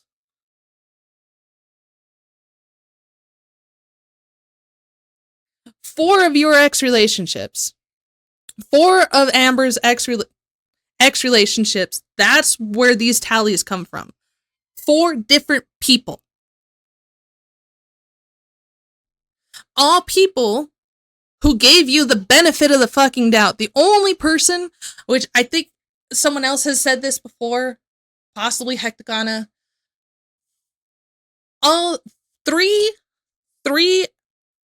what is it? Sign language, 3, right? 3, I'm trying to remember this for my daughters. I'm trying to teach her sign language, so if I don't practice it. Okay, so 3 of these people I give excuses for because they didn't have this. They had just what Amberlynn was telling them. And maybe they could have started kind of seeing some of it, but they could, like, it wasn't enough of a pattern yet. Right? With Crystal, it definitely wasn't a pattern, but there's not much there. With Casey, yes, I want to make sure I'm saying Casey's name and not the wrong. I didn't want to mess up their name. That's it. I just didn't want to mess up his name. Casey had no prerequisite of what was happening, right? The only stories that Casey could ever get about who Amberlynn as a person was he said, she said, and the only person they knew from Amberlynn's past was Amberlynn. Same with Crystal. Didn't have video proof. Beck only had Crystal's video proof, and even then, it wasn't enough. It wasn't much. It was filming others inappropriately. She didn't want to be filmed, but she was still filmed. Right? Like, that's... And she didn't have the personality change. She had no idea what... Beck had no idea... They had no idea what Amber was doing to Casey, or the way Amber acted around Casey and the way Amber acted around Crystal. So she had no idea about the personality change. Right? She had no idea that she stole her phone. She had no idea any of that, right? She had no idea about the transphobia that then Beck had to deal with. And so now Beck also didn't have this background. Destiny might have. But the thing is that Destiny... Well, no, because Beck was after Destiny. And with Destiny, Amber was a whole different person.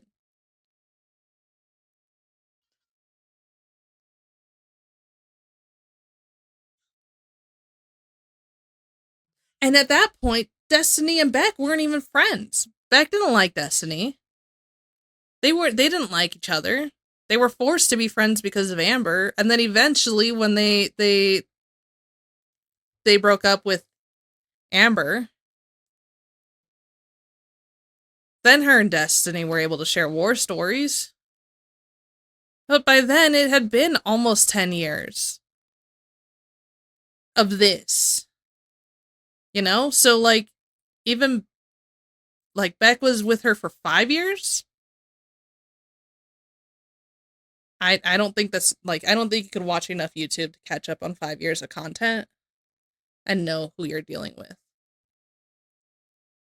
Not like Emily. This is why I don't fully,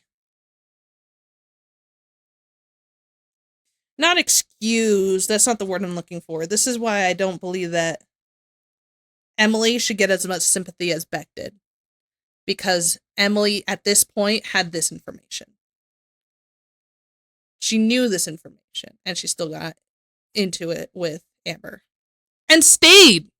After this shit, after these texts, she stayed. So fuck you too, Emily.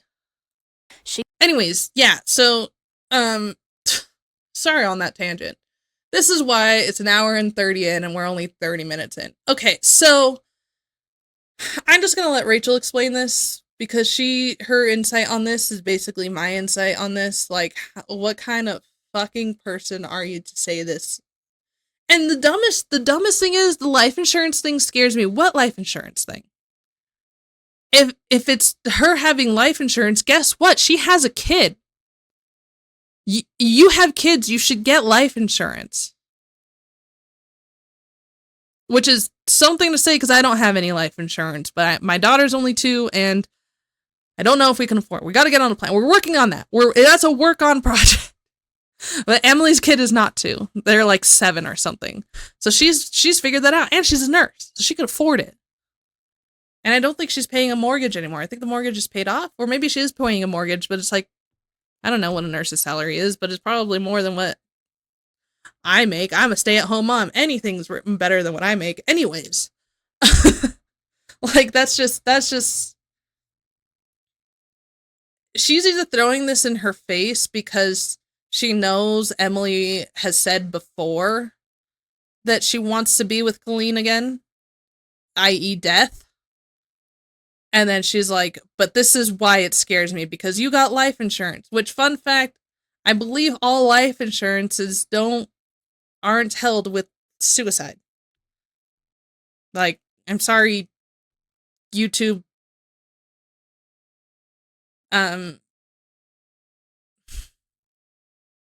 censorship, but like, that's probably what it is. Like, I don't like, yes, Emily has life insurance, and if you're holding that against her, it's because this is why you can never have children. Amber always says that she wants to be a mom. This is why you can't. If you think having life insurance is a reason or is a good argument against someone, even if they're suicidal, like, you're fucking trash. You know nothing about having children and holding responsibility. And you should never. If you have kids, you should have life insurance. If you can't afford it, figure something out to the best of your ability. Something to protect your kids in case of your death. And you don't have a whole bunch of time to figure it out. You could die tomorrow.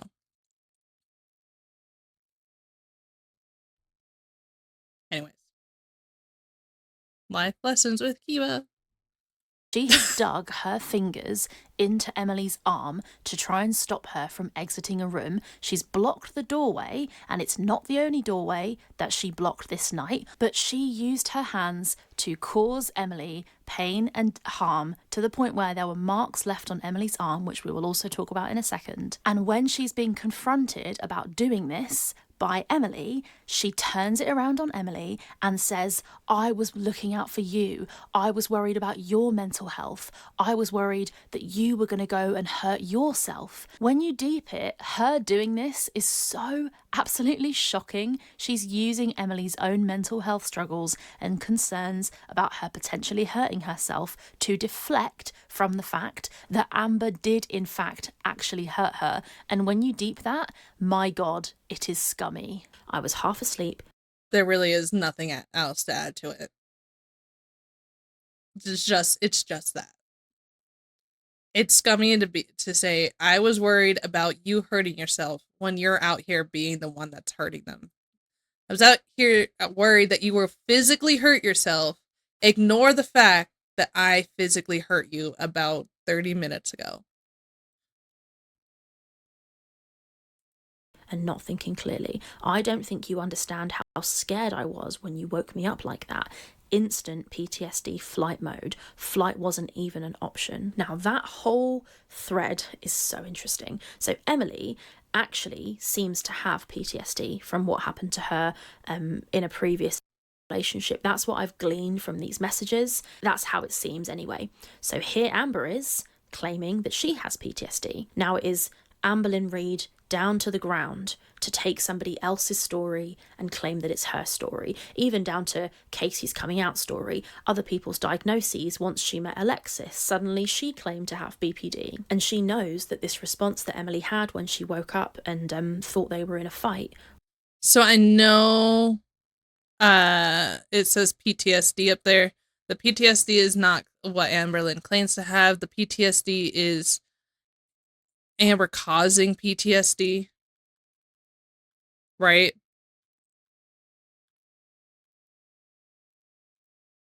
but maybe, and that was like for Beck and Casey. Oh, the two people she was transphobic to. That they had to go to a mental hospital, so I put PTSD there, but I'm thinking maybe I should just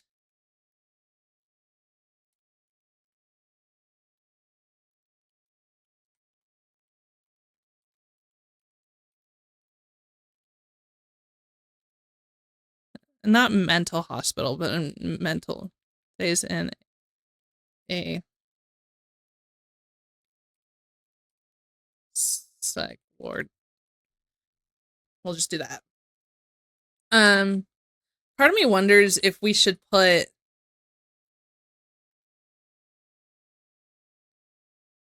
we're adding another one as suddenly has the same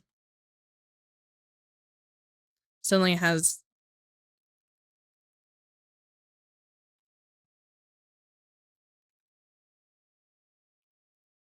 the same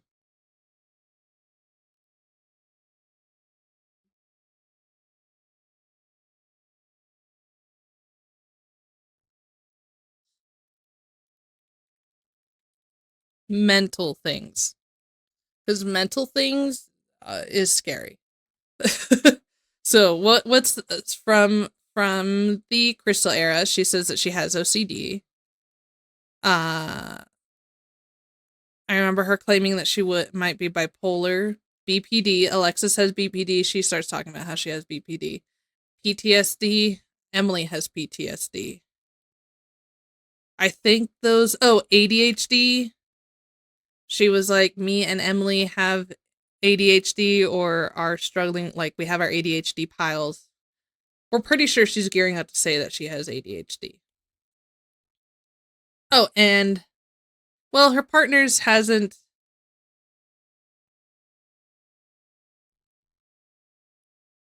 We're gonna do this. We're gonna shorten this so that it's not as long. Suddenly has mental things, right? The binge eating disorder, nobody, at least nobody that I know in her life says it. Like one of the side characters has. So she has the same mental thing as a side character. Shortly after that side character joins in, that's the tally mark.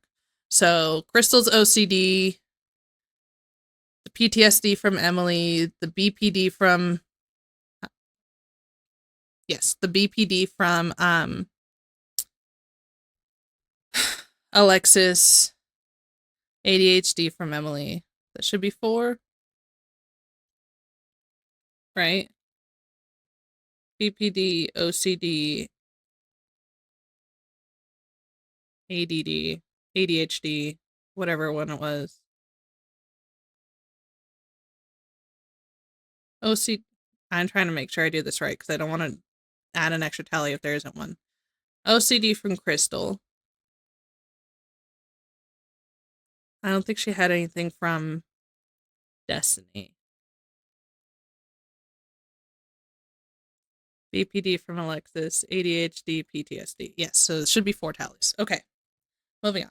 Was because of Emily having PTSD, and here is Amber claiming that she has PTSD as well. And also, very interestingly as well, you can see Amber say, I'm explaining to you that I was trying to hold you and trying to calm you down. And that's what she's talking about. So Emily has said, you attacked me physically and mentally and physically. And Amber says, I was trying to hold you and calm you down. But that's not what it seems like was happening. So just remember that Amber has tried to give this narrative that this physical altercation occurred because she was trying to calm Emily down and hold her. I tripped Emily over is her grabbed and rug. pushed. It I doesn't matter landed into her. why She fell on Amber the grabbed her. ground. It's But that's just not Amber what did she in said in fact her grab live her. stream at all. She claims that she slipped and fell. She knocked into Emily, and then as Emily was falling, she grabbed her to try and stop her from falling. Mention here of a life I could talk insurance with my mouse policy too. and a little nod Sorry, towards I just wanted to show Amber you that being it was close. afraid That's that it. Emily may have wanted to hurt herself. It sounds like Emily may have mentioned something about wanting to hurt herself, I don't know. And then here come Amber's excuses. I didn't want you to hurt yourself. I was half asleep and not thinking clearly. When she says there, I was half asleep and not thinking clearly, that sounds like an excuse. But why does she need to excuse anything? If she's done nothing wrong, then why does she need to say that she wasn't thinking clearly? And after all of those messages, all of that stuff. Maybe the I wasn't thinking clearly is this part. Amber tells Emily she deserved abuse. Like, maybe. But again, it's a stretch for Amberlynn to say I did something wrong. Emily just puts, how could you? And Amber is giving all of this fluff, all these responses. PTSD fight or flight mode. I was thinking about the life insurance. I was trying to make you feel better. There is no accountability. There's so many different storylines from Amber in this one message. And Emily's argument is very clear. It's very direct and straight. Emily says, how could you? And Amber says, I asked you that same question in my head multiple times during your rages. You've hurt me so bad. So Emily is saying to Amber, you physically harmed me. How could you? And Amber, fucking classic Darvo, flips it around and goes, I ask you that same question in my head during your rages. You've hurt me so bad. When Emily is the one with the nail marks on her arm. Emily again, PTSD or not, you don't lay hands on anyone. That's absolutely true. No matter how much PTSD you have, it's not an excuse to hurt someone. Amber replies, I always forgave you. The way you're saying you laid hands on me is scaring me. I didn't hit you. I didn't intentionally push you. I didn't intentionally scratch you. I never would. I scratched you on accident when we were literally just cuddling. That message there has perplexed me for a while. Amber says, I scratch you on accident when we are literally just cuddling. And I wonder if that's Amber saying that. How could you ask you the same thing, right? So, once again, throwing the ball into her court, how could you hurt me? Like, take accountability for hurting me. I asked you the same thing in my head. Like, first of all, that doesn't mean that you've asked her. Second, like, so nobody fucking cares. What you say in your head during an argument isn't said out loud. So if you feel some way during an argument, if you want to ask them, like, why are you hurting me? Like, how could you hurt me? You need to fucking say it. If you don't, then they don't have any accountability towards that, like, you asking them, right? Like, they can't read your mind. So this is what I asked in my head 1,000 times. Nobody fucking cares because you didn't tell her.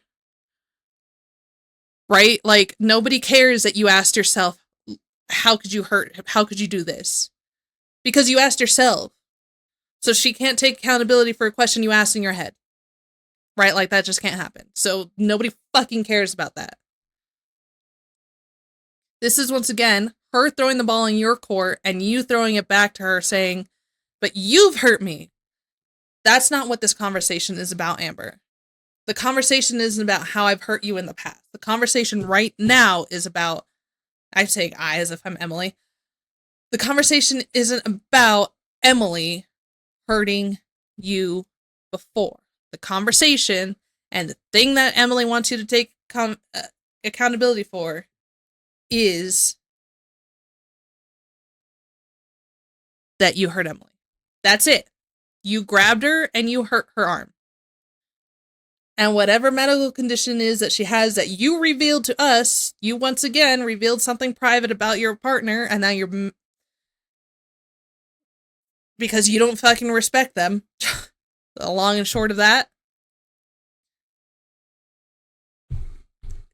I don't know. Like that, like, I don't know how many times that has to be said. Right? Like, just, that's not what the argument is about. The argument right now is that you hurt Emily and you will not take accountability for it. And you keep bringing up past events. You keep bringing up things that you said in your head. You keep bringing up other things, but none of it ever addresses that you injured Emily. You physically hurt Emily. And all she wants is you to acknowledge that she hurt you. And she says it later.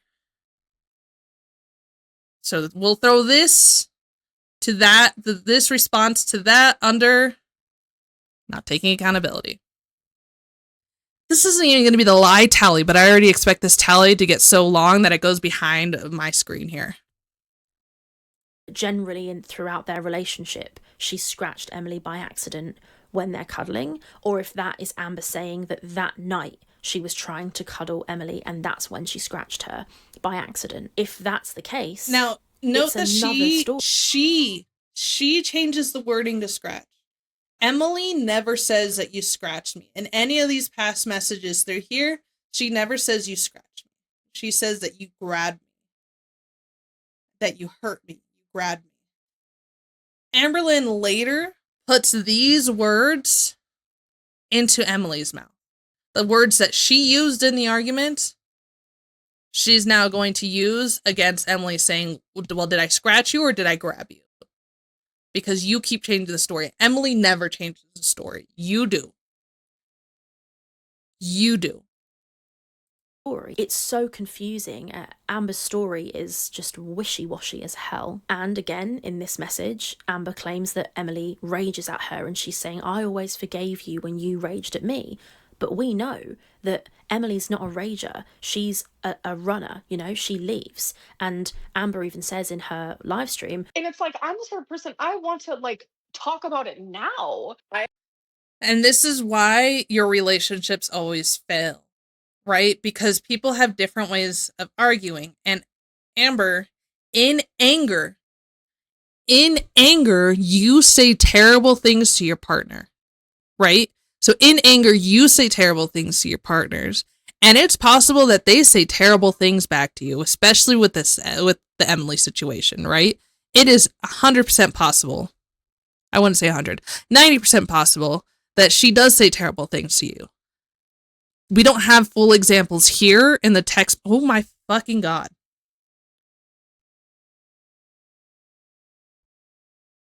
It's just the family chat. This is why you don't have a family chat with nothing but Mexicans. I love you guys. Okay.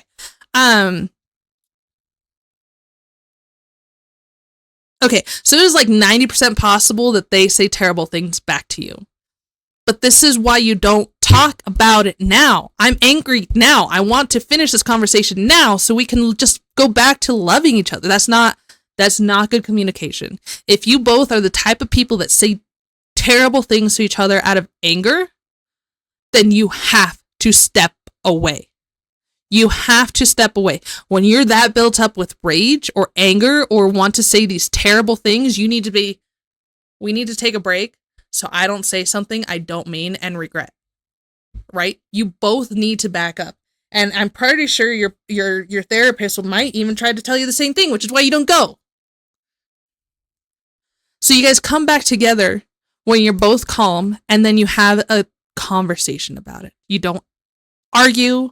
You don't yell. You have a conversation about your emotions at the time and what hurt and what to do better next time. And both of you have to take accountability for whatever actions it was, unless it's literally one person doing something wrong. You know, sometimes it could just be one person who did something wrong and they needed to take accountability for it. If that's the case, if you're the type of person, which as we can see you are, and you have admitted that you are, you say terrible things to each other when you're angry, you need to let someone cool off. You need to let yourself cool off before you can continue those arguments. Because if not, every relationship that you have from that point on, you will fail. My friend's playing Deep Rock Galactic. I'm the type of person that if I'm in an argument with somebody, like especially someone I'm in a relationship with, I'm like, I need to figure this out now. And then I start freaking out if they don't want to do it. It's like abandonment issue. It got to the point where I started going into the other room just to sleep because she wouldn't stop arguing with me when I was trying to rest before a shift. That happened one time. And it's when everything hit the fan. And I followed you in there with my BPD meltdown, my tantrum. I did. And I'm able to admit that. A few times where during an argument, If you're an adult, you shouldn't be having a tantrum. Now, I don't fully believe that as an adult, you can have that all figured out right as you become an adult. There are still times where, and this might just be because I haven't been challenged fully in this way before, but like with my kids, I get so angry. Like, I get so angry, and I know they're babies, and that's why I get even angrier at myself at that point. I get angry that I am getting angry, and so it kind of builds up, and then my partner has to tap me out. And if he's not there, I have to go into another room. Now, I have made my house safe for my children. I have baby-proofed the shit out of this place. And honestly, the only place they can go to is the living room and their bedroom and that hallway. That's it. So I've blocked everything else off. There's baby gates there. They can't get past them. So when I get so angry and I want to have a quote-unquote tantrum, I go to my room, I close the door, I get the monitor because I have baby monitors in their room and in the living room so I can see them, I can watch them to make sure they're being safe.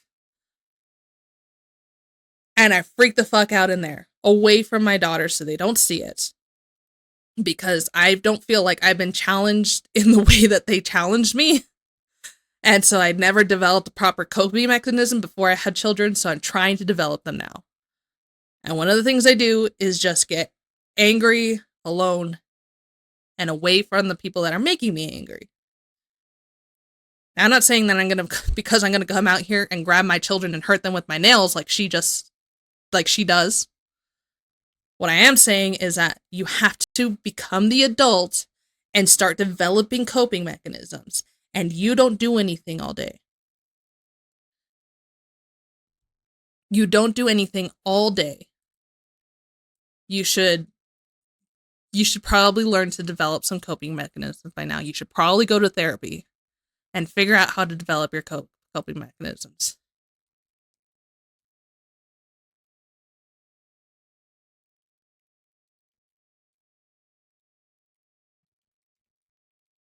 Hold on.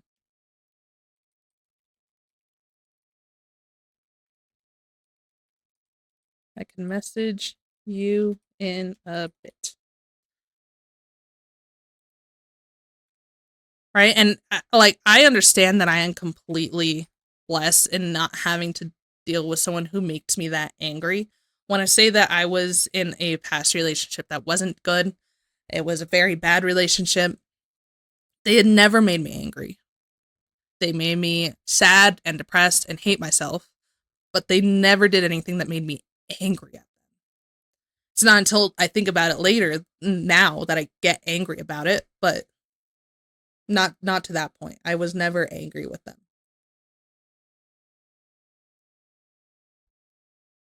I don't think they would have given me a chance to be angry with them, honestly. And so that's why I have to develop those coping, but because I'm an adult now, I know that I have to develop those coping mechanisms, so I need to go do that. And I'm working on that now.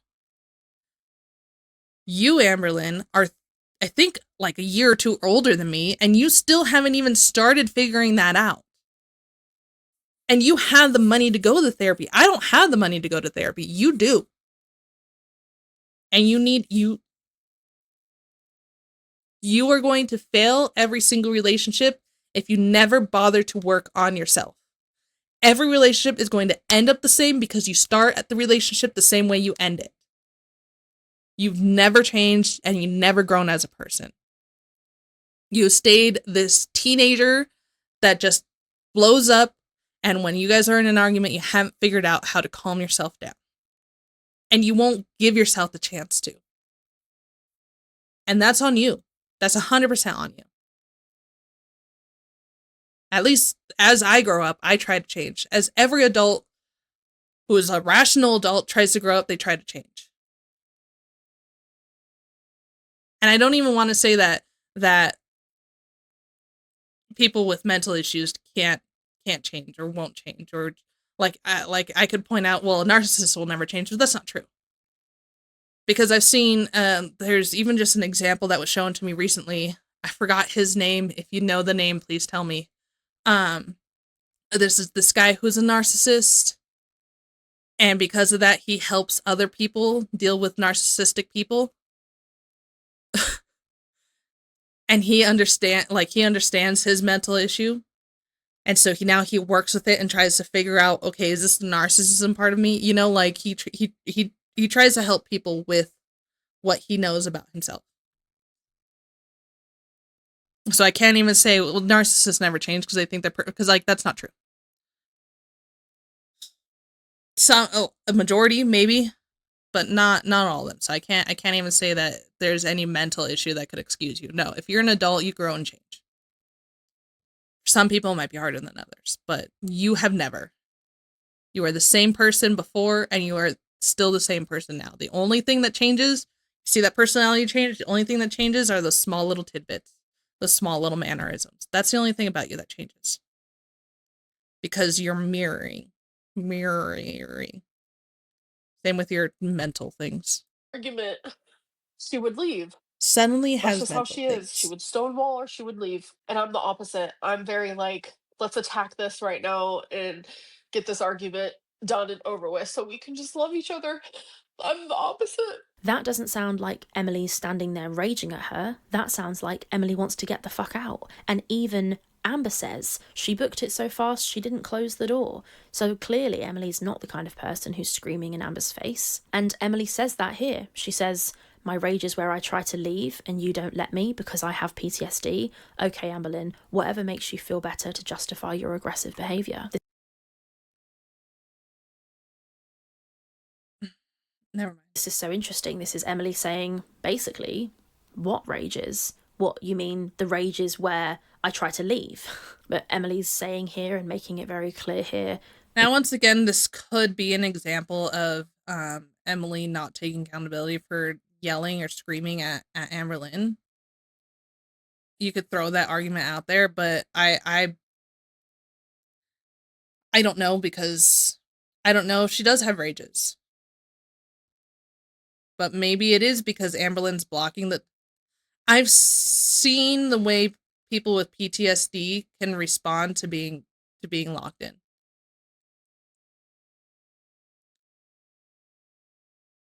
I'm debating if I want to share a story.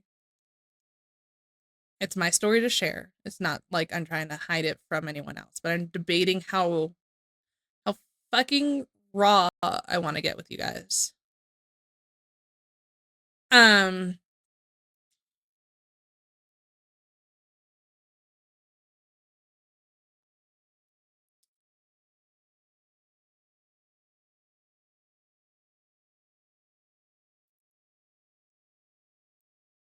So if she is getting scared that she's being locked in a room because Amberlynn is blocking the door, and now she's like, oh god, I can't escape because I've been held because of her past with Megan.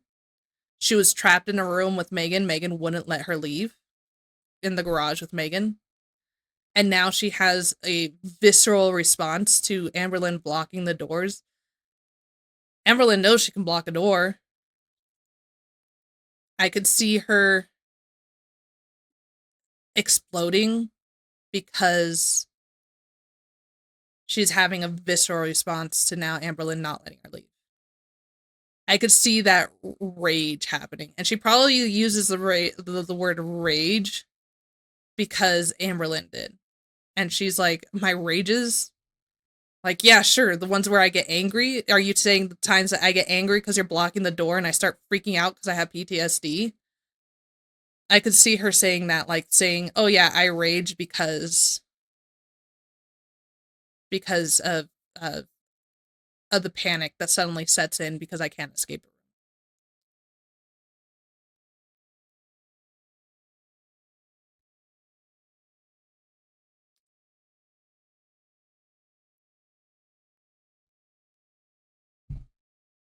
Anyways, I'm still debating sharing that story, but I don't think I will.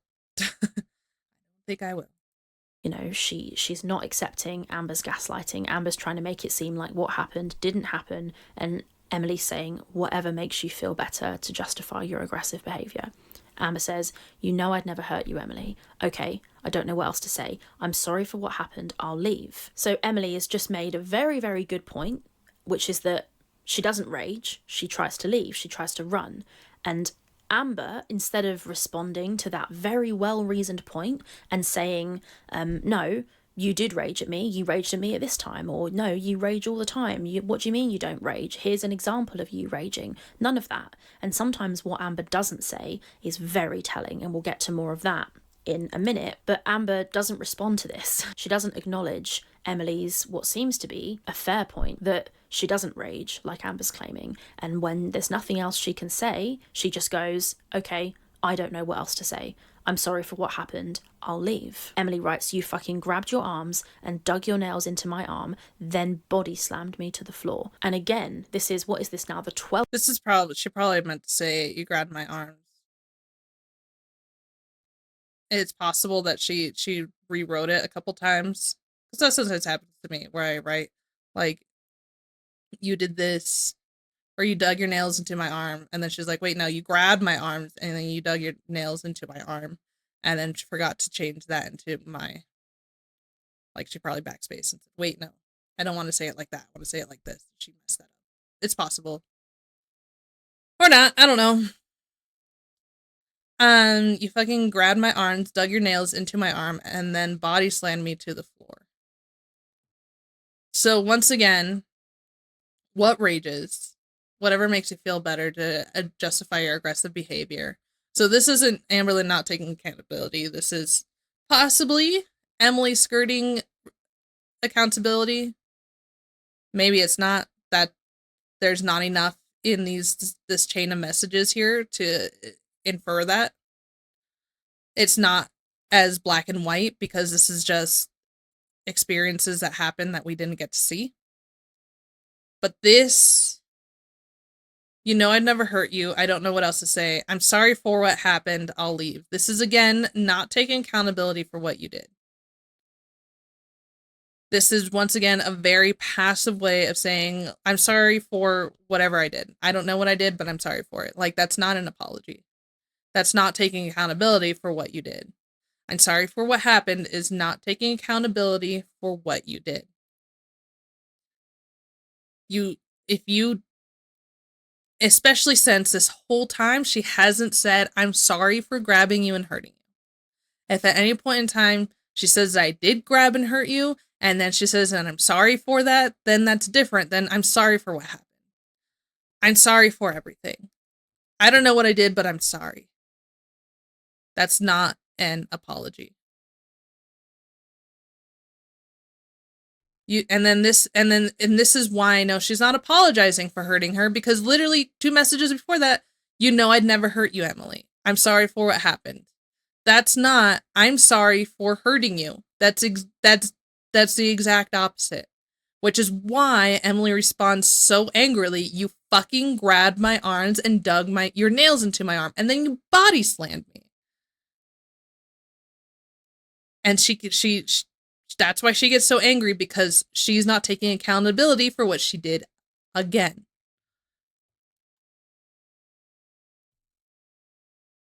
This tally marks are getting very big.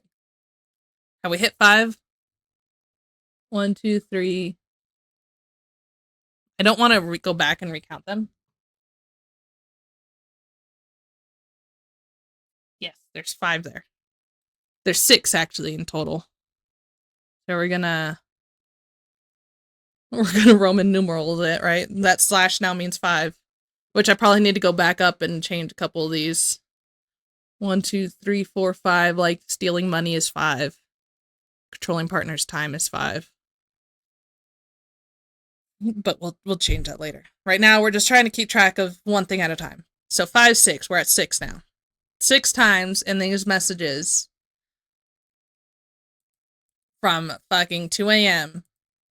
Screenshot, and all Emily has done is said the whole way through the same thing. You physically harmed me. This is what you did. And Amber replies, what, in capital letters? Emily, that did not happen. I've never done that a day in my life. You are way fucking stronger than me, and you know that. I'm weak as fuck, and we always joke about that. Now all of a sudden I body slam people. Emily says, I was trying to get out of the room and you slammed me to the floor. Amber says, no, I did not, Emily. What the fuck? I'm leaving. This is fucking insane. I will never forget this moment ever, because I'm telling you, I called my mom Just that. Just adding another tally mark. So in just a second, you're going to hear Amber reply to a comment. Now, I went to the chat, and this is the comment that Amber's about to reply to. So this comment says, she was hiding from you in the bathroom, ? Now, listen to what Amber says in response to that. She's telling me, yeah, Grace, because anytime that I would start crying, she would leave the room completely. I'm sorry, Now, I if we play with my compare hair what when Amber's I just when I admitted, don't know what to which do is with my that hands. Emily It's was like in a fact trying to fidget get away toy, from her my when hair. this physical I'm sorry. altercation happened. Which is to why you what see me Emily doing this a says lot, in this too. screenshot here, which is that she was trying to get out of the room when Amber body slammed her. It makes it seem very, very obvious that Honestly, Amber's I think it story, makes my the one bangs, she 'cause admits my to when bangs get she's on live greasier stream, than which my- is when she than my always gets regular caught hair. out in her lies, that story aligns Yeah, what do I do with perfectly my what we hands? can see Exactly, in the Space Ones. conversation that happens Thanks for between joining me them. over there on Emily Twitch. was I trying to appreciate get it. away from Amber. We're probably going to be ending the stream here soon, but I'm giving it maybe another 30 minutes, and then we're going to jump over to gaming content. So if you want to play with me, let me know. When all of this happened, she was physically trying to move away from Amber. Amber claims that Emily would do this because she didn't care about Amber's feelings. That's what I had to deal with. Yeah. Someone who did not care about it's my not going to feelings be at all. like I just think it's very like the next interesting couple how minutes, Amber's but maybe, story in her maybe live stream another corroborates 30 clearly minutes. with what Emily and Amber have both said happened. And yet when Amber is texting Emily about this after the fact, she acts outraged and says, "What?" in capital letters, when she admits herself in this live stream when she responds to this comment from Grace, that Emily absolutely was trying to get away from her and that she was not calming her down or soothing her. So when I tripped over the rug, I can't fucking and then I stand landed this into woman, her, dude. and she was falling, I went to grab her. She makes me It didn't so work out mad. very well. She still landed on the floor, and then she started like hysterically, "How come you pushed me?" I'm like, what is actually happening? Emily puts, "Then how did I end up on the floor, Amberlynn?" And Amber says, "I just told you. I was trying to hold on to you. I tripped on the fucking blanket on the floor. I almost went down. That's how I hurt my ankle. I'm going I to just fight explained you. to you I would never, How ever, dare ever do you? that. When you were on the floor, How dare you throw in a fucking pun in my comments? That's not allowed." This one says, "If you can't stand her, it's a good thing you're sitting down. I'm going to time you out. There'll be a 5-minute time." There'll be a 5-minute timer, I swear to God. Don't you fucking push me. I tried helping you up, but you Or wouldn't body get up, slam me so to I the started ground. rubbing your back and telling you it would be okay. You told me not to touch you, so I stopped touching you. Now we'll come to the end of that in a second, but notice here, Amber is saying a very clear Thank you for this Prime subscription. Thank you, I appreciate it. I don't know, you weren't there for it, but I was just gonna throw out well, maybe this fat fucking bullshit of a body might. I don't take response. It wasn't my brain, and my fat fucking bullshit of a body are two separate things. And sometimes my fat fucking bullshit of a body just body slams people on accident. I had no control over it. It just ended up happening. If you were here for that entire stream, that'd be so fucking funny, dude. Explanation of how Emily ended up on the floor. She says it blow by blow. I was trying to hold on to you. I tripped the fucking blanket on the floor. Now, her saying she was trying to hold on to her sounds like not taking accountability. Was she trying to hold on to her? You don't need. You can just understand the joke anyway. To hold on to something unless it's trying to move away from you. I think, anyway. Maybe. So that makes it sound like Emily was trying to get out of the room, and Amber was trying to hold her back and keep her back. Unless it's Amber saying that I was trying to hold you, nicely, like, oh, you're sad and I'm trying to. So I was trying to hold you. I tripped on the fucking blanket on the floor. I would never ever do that. So if you accidentally did it, you would never do it. That's not the. If you accidentally did that, then you did do it. And maybe that's why somewhere else she says wouldn't do that to you on purpose. Now that's different than I would never do that. Just hold you, but that storyline makes. I don't know if I'm making a good point here or not. It's just at this point, how many times do we have to say that she never took accountability for grabbing Emily and making marks on her body and body slamming her? And we don't have any physical proof of the body slam, but we do have pictures of the marks on her arms. I don't know.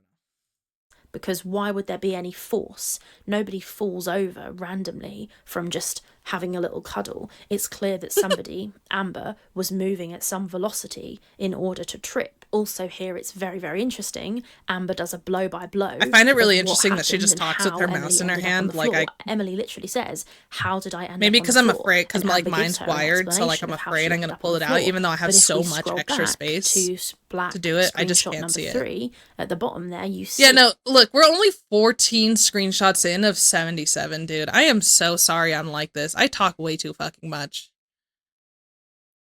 40 minutes into a 2-hour and 40-minute video. We still have 2 hours left of this.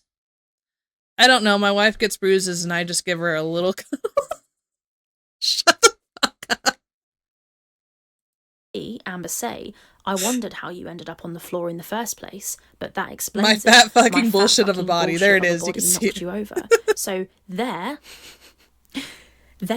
we have Amber say in It's this such a exact fucking conversation, stupid-ass my excuse. fat fucking bullshit of a body knocked you over, and that she was wondering how Emily ended up on the floor. But if you go back to black screenshot number 14, you see Emily say, how did I end up on the floor? And all of a sudden, Amber knows. She goes, I just told you, I was trying to hold on to you, but I tripped on the blanket. This is very interesting, and somebody's story here is changing and flipping and flopping. And even like in between 14 and 3, she had the same story as like, I tripped over the blanket when I was trying to hold you. So even sooner after all these messages that I wondered how you ended up on the floor, she changed her mind. Suddenly she knew how she ended up on the floor.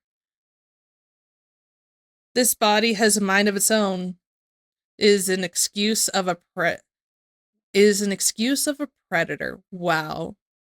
Way to fucking call her out, dude. Back and forth, and it's not Emily's story. We're just gonna pin that for 20 minutes. Perfect. Yep. Yeah, no, that's good.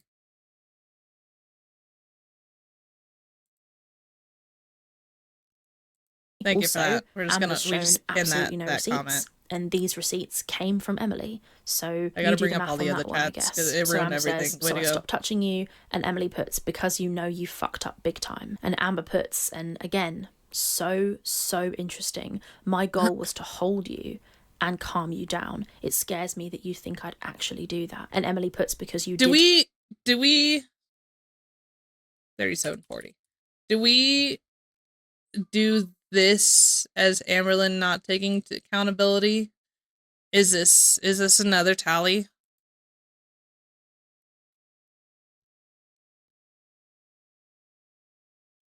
and these receipts came, and Emily's story, it really do that. And Emily puts, because you did do that, Amberlyn. Again, Emily's story, it stayed the same the whole time. Amber says, my goal was to hold you and calm you down, but I thought she fell. So she says in her live stream, she fell, and in order to not fall down, she grabbed Emily to keep herself up. The wild thing is, I think every single text message deserves a tally. You're not wrong. Every time Amber speaks in between these blues, because every time the blue comes up, it's, Amber, you did this. And Amberlyn saying, no, that's not what happened. Over and over and over again. She never says, I'm sorry that I did this, or I did do that. And if she did, it's an excuse of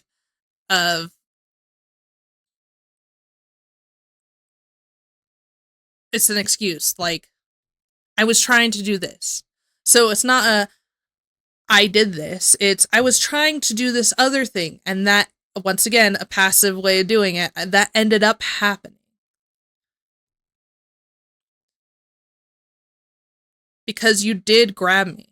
Because you did grab me. And literally telling you that's not what happened. You're telling her that you accidentally fell.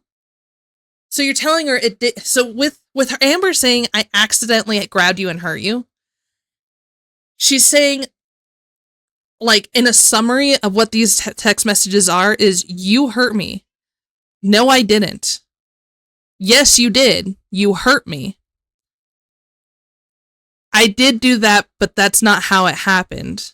Okay, can I get like, but not in, how am I'm trying, because she doesn't say that I did that and then take accountability in that way. What she's trying to do is, I did that, but differently. And in the end, she's still not admitting that I did that. Like, I did that, but differently. And that's why it was okay. I just want you to admit that you did it. But I did it differently. But did you do it? I did it differently. Like, that's just what it is. Amber, in court, judge, Amber, you did this. Amber, actually, Your Honor, I did not. Judge, oh, I guess not guilty then. Like, I didn't do that. I did do that, but I didn't do that, is her argument. I did do that, but I didn't do that. But not in a way that where she's like, I fully take accountability, I did that. It's just, I fell and grabbed you. You grabbed me. I fell and grabbed you. And that's not what happened. I didn't hurt you. Like, I hurt you, but I didn't hurt you. But here she's saying that her goal was to hold Emily and calm her down. So which was it? These things don't align. They don't make sense. Oh, this is pretty damning, isn't it? Very curious what everyone's going to make of this. Amber says, with everything you've been through with Megan, I can understand why. No, I didn't, Emily. I'm literally telling you that's not what happened. I'm telling you what happened, and you won't listen to me. I even said, fuck my ankle. Emily was... I'm telling you what happened, and you won't listen to me. You won't believe my side of the story. I fell and grabbed you with love. There. She knows what happened. She doesn't need you to tell her what happened. And it's very interesting. I wondered how you after fell on the floor. The two people involved are arguing about what happened, and one of them said, they're both, and it's funny because in a way they're both arguing the same side of the story. You grabbed me and hurt me. I did grab you because I was trying to hold you. But you grabbed me and hurt me. But I was trying to hold you. So they're both saying that she grabbed her, but she just won't take responsibility for hurting her in the action. And I guess that's the biggest point in all of this, is that she's arguing that she grabbed her, and she's arguing that she grabbed her, but she's saying, but I would never hurt you. And she's like, but you did. And all she wants is Amber to say sorry for hurting her. Do we need a tally for how many times I say all they want is for Amber to say sorry? To take accountability. With love. You can't forget that part. I fell and grabbed you with love. saying that's not what happened, and the other one is saying yes, it is what is. I fell and grabbed you with love. No. You didn't get hurt, but you did hurt me. It was with love. What happened. One Ignore of you me. is definitely trying to gaslight the other one, and the only person who's brought any kind of proof. You won't listen to my gaslighting. Consistent throughout the screen. I even said fuck my ankle. Evidence of marks on their arm, which the other person has been caught in 4K. Right now that it's Halloween, I need to get one of those feet, right? So that whenever we watch the ankle, because like right now I've got my wiping assistant from my paint. It's paint. This is all paint from my minis. My wiping assistant, right? Because I didn't have anything else. But like, we need to keep. My daughter has a crab. Maybe like if we ever watch a salty crab, I could put the crab back there. And then I need to get, since it's Halloween, there's like things like that. I should get an ankle. So whenever we watch the ankle or the dangling ankle, because there's two ankle related content creators, we can put an ankle back there. Anyways. Lying about. More on that in a little while. It's very evident Gaslight to Girl, everybody deep watching final boss. which person is lying, I think. And it's clear to me that it's Amber. Emily says, but I deserved it, right? Megan trying to kill me. I deserved that. Amber says, no, you didn't. My God, Emily. Emily goes, you literally fucking said that. Amber said, no, I didn't. I said, you pushed Megan, didn't you? I should never have said that. In my brain, I remembered what you said about Jay.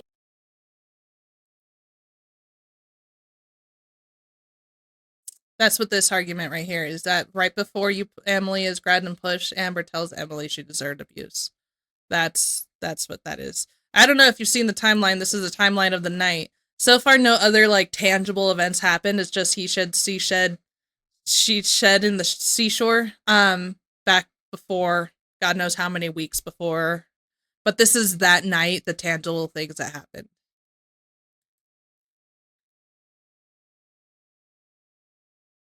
So this is so dumb. Once again, Amber saying I did, but I didn't. Right here. But I deserved it, right? Megan trying to kill me. Where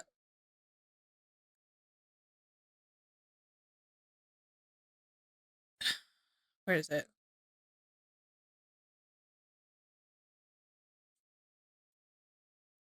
With everything you've been through with Megan, I can understand why. Well, because I deserved Megan trying to kill me.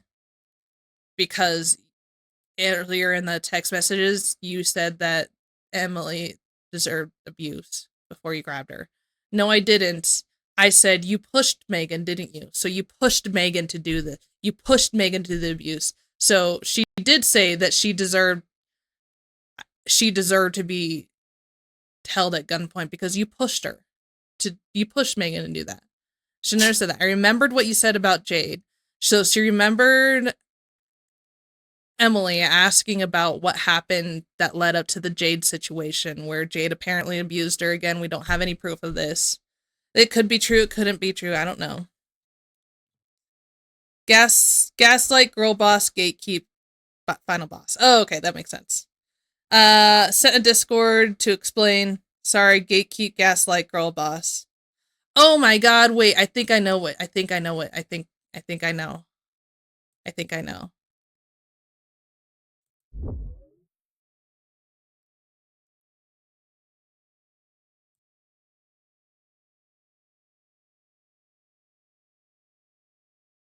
You're sending me a wiki how?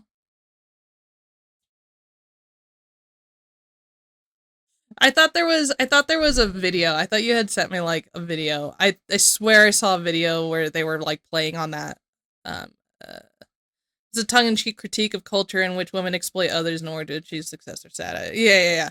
No, I'm pretty sure there was also like a TikTok or a reel or something where it's like gaslight, gatekeep, girl boss. Like kind of how like when I do that. Well, it's because I'm a Leo, you know, the same thing is because a gaslight, gatekeep, girl boss, and then she's got like an iced coffee. I don't know. I thought it was like a satire thing, but like it is. But like, anyways, Emily we're not spending that much time on this. That and said, no, I didn't. I said, you pushed Megan, didn't you? I should never have said that. In my brain, I remembered what you said about Jade. Since I was angry, I wanted to say it back to you, and I shouldn't have. I regret it. I take full accountability. Okay, so since I was angry, I wanted to say it back to you. This goes back to when I was going off on my rant earlier, Amber, where you need to learn to separate yourself when you're angry. This whole, I need to talk about it now, gets you to do this. Gets you to do this, where I was angry and I wanted to say it back to you. That's why you cannot be the type of person where if you're upset, you need to talk about it now. You need to also be one of those people where you leave the conversation, cool off, and come back to it. Because if not, you do this, and then suddenly the argument escalates. Because they said something that hurt you, now you're trying to hurt them back, and so they try to hurt you back. What if instead you two separate, leave to different rooms, cool off, and then talk about it? This is why you even admit to being the type of person that does that.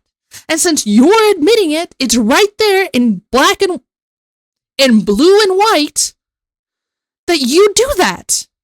You said that you did that.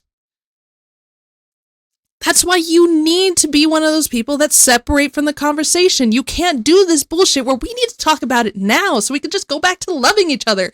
You can't go back to loving each other when you say shit like that. When you do shit like that. Is it their fault for saying something that hurts you? Yes.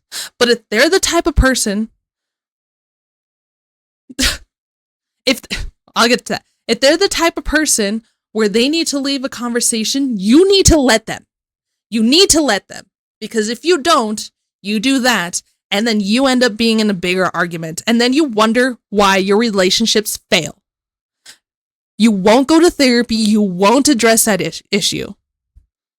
You won't address all your fucking issues, but we'll just focus on this one for now.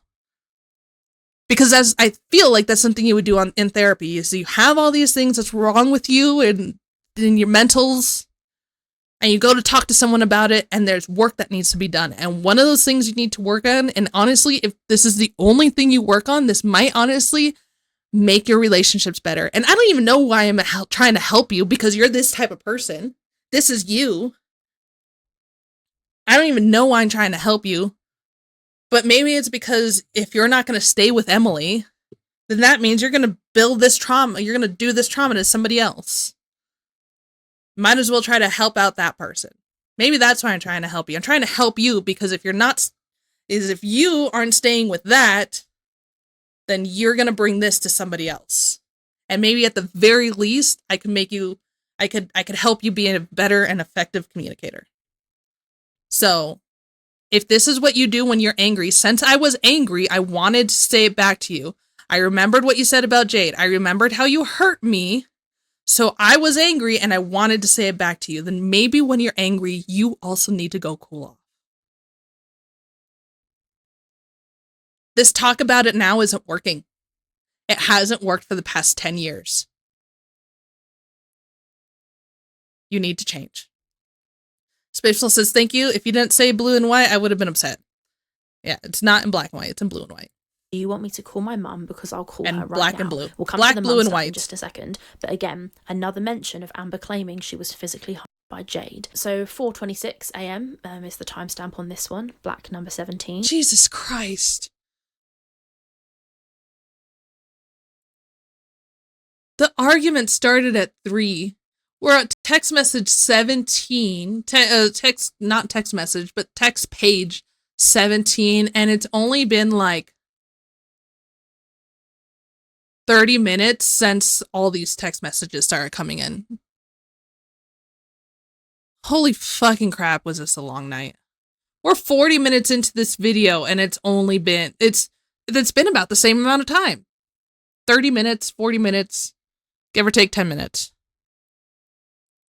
And Amber says, do you want me to call my mum? Because I'll call her right now. She said she's awake. To be fair, like, this was all intro.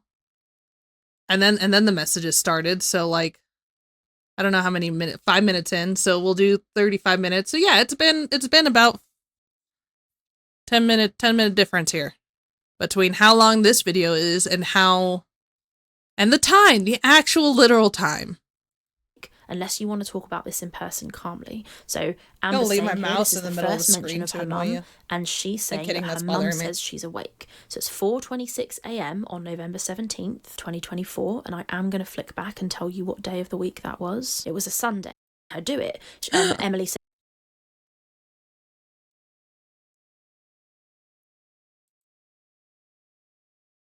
Oops. as she likely to call her right now by Jade. So 4, do you want me to call my mum? Because I'll call. Okay, sorry. I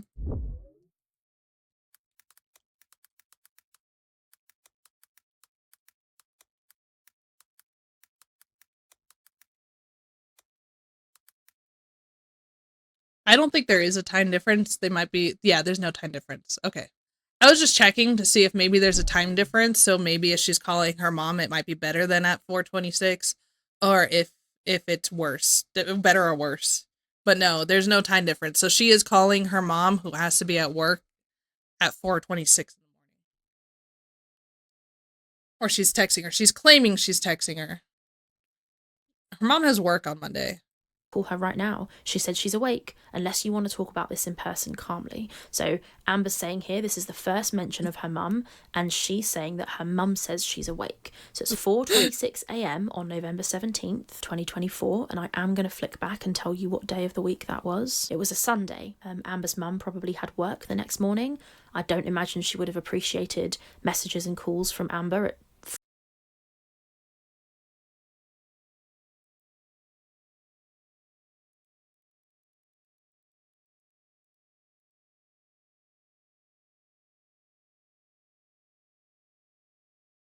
No, if it was at 4:26 Sunday morning, then it's probably like it's Sunday morning, 4:26. So she had work on Monday. Unless she works on Sundays, she has work on Monday. So she probably was up late.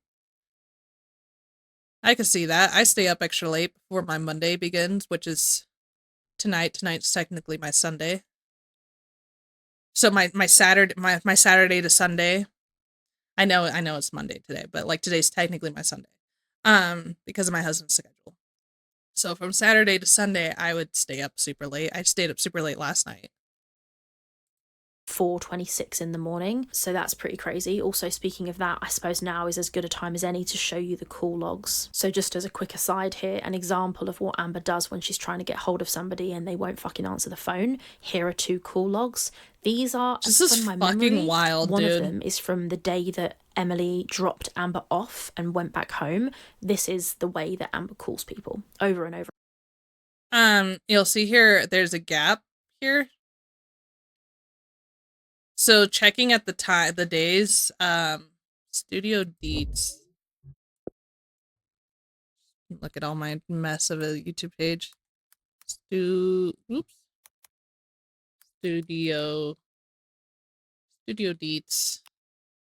I'm not gonna do this, but feel free to check it out. We probably won't go into it.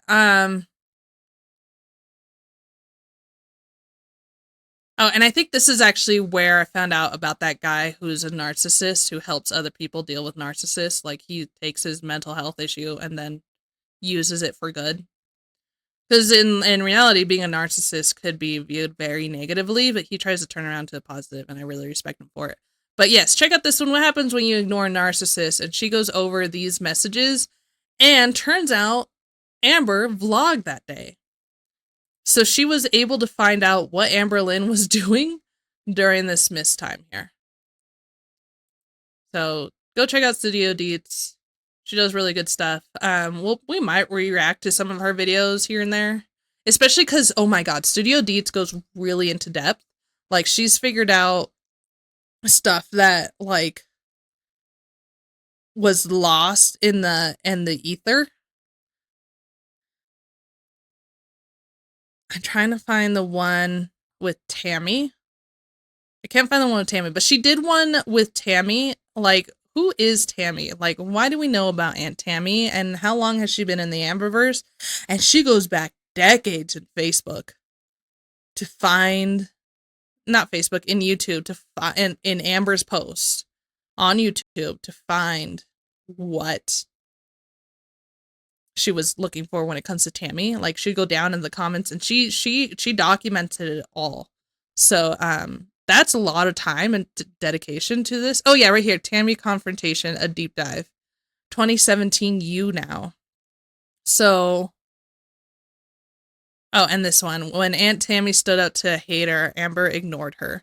So yeah, this is like real deep stuff. 30-minute video, an hour, 22-minute video. Like, she went back in time to find this information, dude. And that's really hard to do on the internet, because the internet's forever.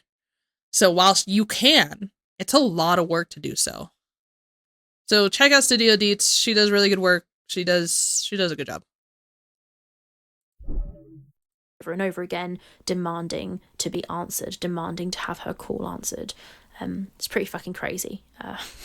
Those call logs are mental. But the point is, if she calls Emily like that, she likely calls her mum like that. So she says here, 4:26 a.m, her mum has said that she's awake. So her mum's awake, okay? She will talk to her, apparently. And Emily says, yup, you can tell her I'm kicking you out because you took a chunk of skin out of my arm. Crazy. Absolutely crazy. So there it is now, again, that right? might be a little bit of an exaggeration on Emily's part, a chunk of my skin. But then again, I guess it depends on what you think a chunk is. Like, if she dug her nails into you enough to make you bleed, maybe you would consider that a chunk of your arm. Like a chunk of skin that was ripped off. I don't know. And it depends on how big you think of a chunk is. If you say a chunk, like, if you say a chunk for me, like, I'm thinking like this big. This is like a chunk of your arm. But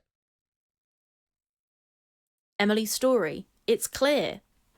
I'm kicking you out because you took a chunk of skin out of my arm. And Amber puts, I don't want you to yell at me and vice versa. Oh my God, Emily, what the fuck? Emily says, exactly, what the actual fuck? Amber says, I'm calling her now, no answer, having just said that she was awake. Where does this come in? I don't want you to yell at me and vice versa. So, like, what is this a comment to? She probably doesn't even know. She's probably just, oh, this is a terrible pause on Rachel. This is like one hell of a thing to throw out. And I think Amber starts switching up the I didn't abuse you. What are you talking about? Why are you lying? Because she was saying, like, you fell. I grabbed you when you fell. And then she suddenly changed it up to, I didn't do that. What are you talking about? Why are you lying? Why are you acting crazy? What do you mean? Emily, what the fuck? Because I think at this point she's like, okay, I'm going to, because if you notice, there has been a change in the way she speaks in these. And I think it's because she's planning on sending these screenshots. Not these exact ones, because obviously this is what Emily sent. She's the light blue. But she's planning on now forming the argument against Emily so that her mom would believe her. Oh, her mum's not answering. Weird. Then the tone seems to shift, in my opinion, a little bit. Amber says, I personally don't want to leave. So a couple of messages earlier, she says, oh my God, Emily, what the fuck? When Emily accuses her of taking a chunk of skin out of her arm. 2 seconds later, suddenly, Amber doesn't want to leave. That is a very, very strange thing to say. This reads to me as Emily is telling the truth and Amber is the one who knows she's in the wrong, and she, once again, just like she dug her fingers into Emily to try and keep her in that room, she's doing it right here. She's digging her metaphorical fingers into Emily and saying, I don't want to leave. And she even goes on to say, I know you said you get scared of losing building me because a narrative. I help you and you love me. That's and the Emily word goes, you're yeah, I do love you, but I also don't deserve yes, what just happened. She is building and a Amber narrative. goes, you don't. So that's an admission. I think something Amber said is like, you're building a case. And like now people have started using that. And I think like, yeah, you're building a narrative. She's building a narrative. She's building her case against Emily. And that's why she suddenly switched. That whatever just happened, Emily didn't deserve it. So Amber is not only admitting Emily didn't deserve it, but by saying you don't. Is building a narrative like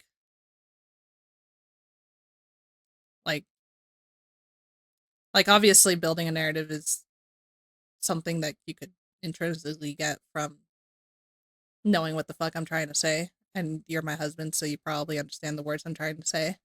Because we have communicated enough that you would figure that out. But is it also something you learned in school? Like, was that a way to say something? Because like you were in the psychology with focus on criminal justice. I don't know if that's also like that kind of a saying there. You know, the jargon. It could not be. I don't know. You could just know that because you could just know what I'm trying to say because you know what I'm trying to say. There's also She's that. actually kind of admitting that it did happen. Because if somebody says, well, I don't deserve what just happened, you would say, what you just said happened didn't fucking happen. Amber's just spent all these previous messages trying to convince Emily that it didn't happen. But here, when Emily says, tactic. I don't deserve what just happened. I don't know about school, but the media does it all the time. It's a common tactic. Okay. You're building the narrative. Amber goes, you know, you're right, you don't. I mean, you're not wrong. So by saying that, she's almost giving an admission that it did happen. And then, I was scared. I was horrified. I'm really sorry. What are you sorry for, Amber? If you did nothing wrong, what were you sorry for? Why are you scared? Why are you giving the excuse of being scared? That's not relevant. Scared of what? Why does it matter if you were scared? It's so obvious to me that Amber is trying or was trying to gaslight the shit out of Emily. Now she's realised the possibility of her leaving is suddenly becoming real and she's freaking out and she's trying to do a 180 and all of a sudden she's admitting a little bit. She's giving a bit more ground. No, you're right. You didn't deserve that. I'm sorry. Well, what are you sorry for? If you've done nothing wrong and your girlfriend is making up lies about you and accusing you of digging your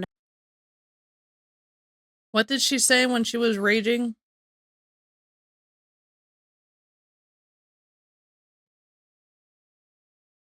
So did you do it or did you not? So did you, what did she say? So did I, oh, she was getting angry that she was complaining about, or she was saying that she would throw things at her. So did I throw it or not, is what she said. So did you grab her or not? I don't deserve what just happened. No, you don't. So did you grab her? Or did you not? Like, Sorry. hey. Okay. Um, yeah, so did you do it or not? What's the story here, Amber?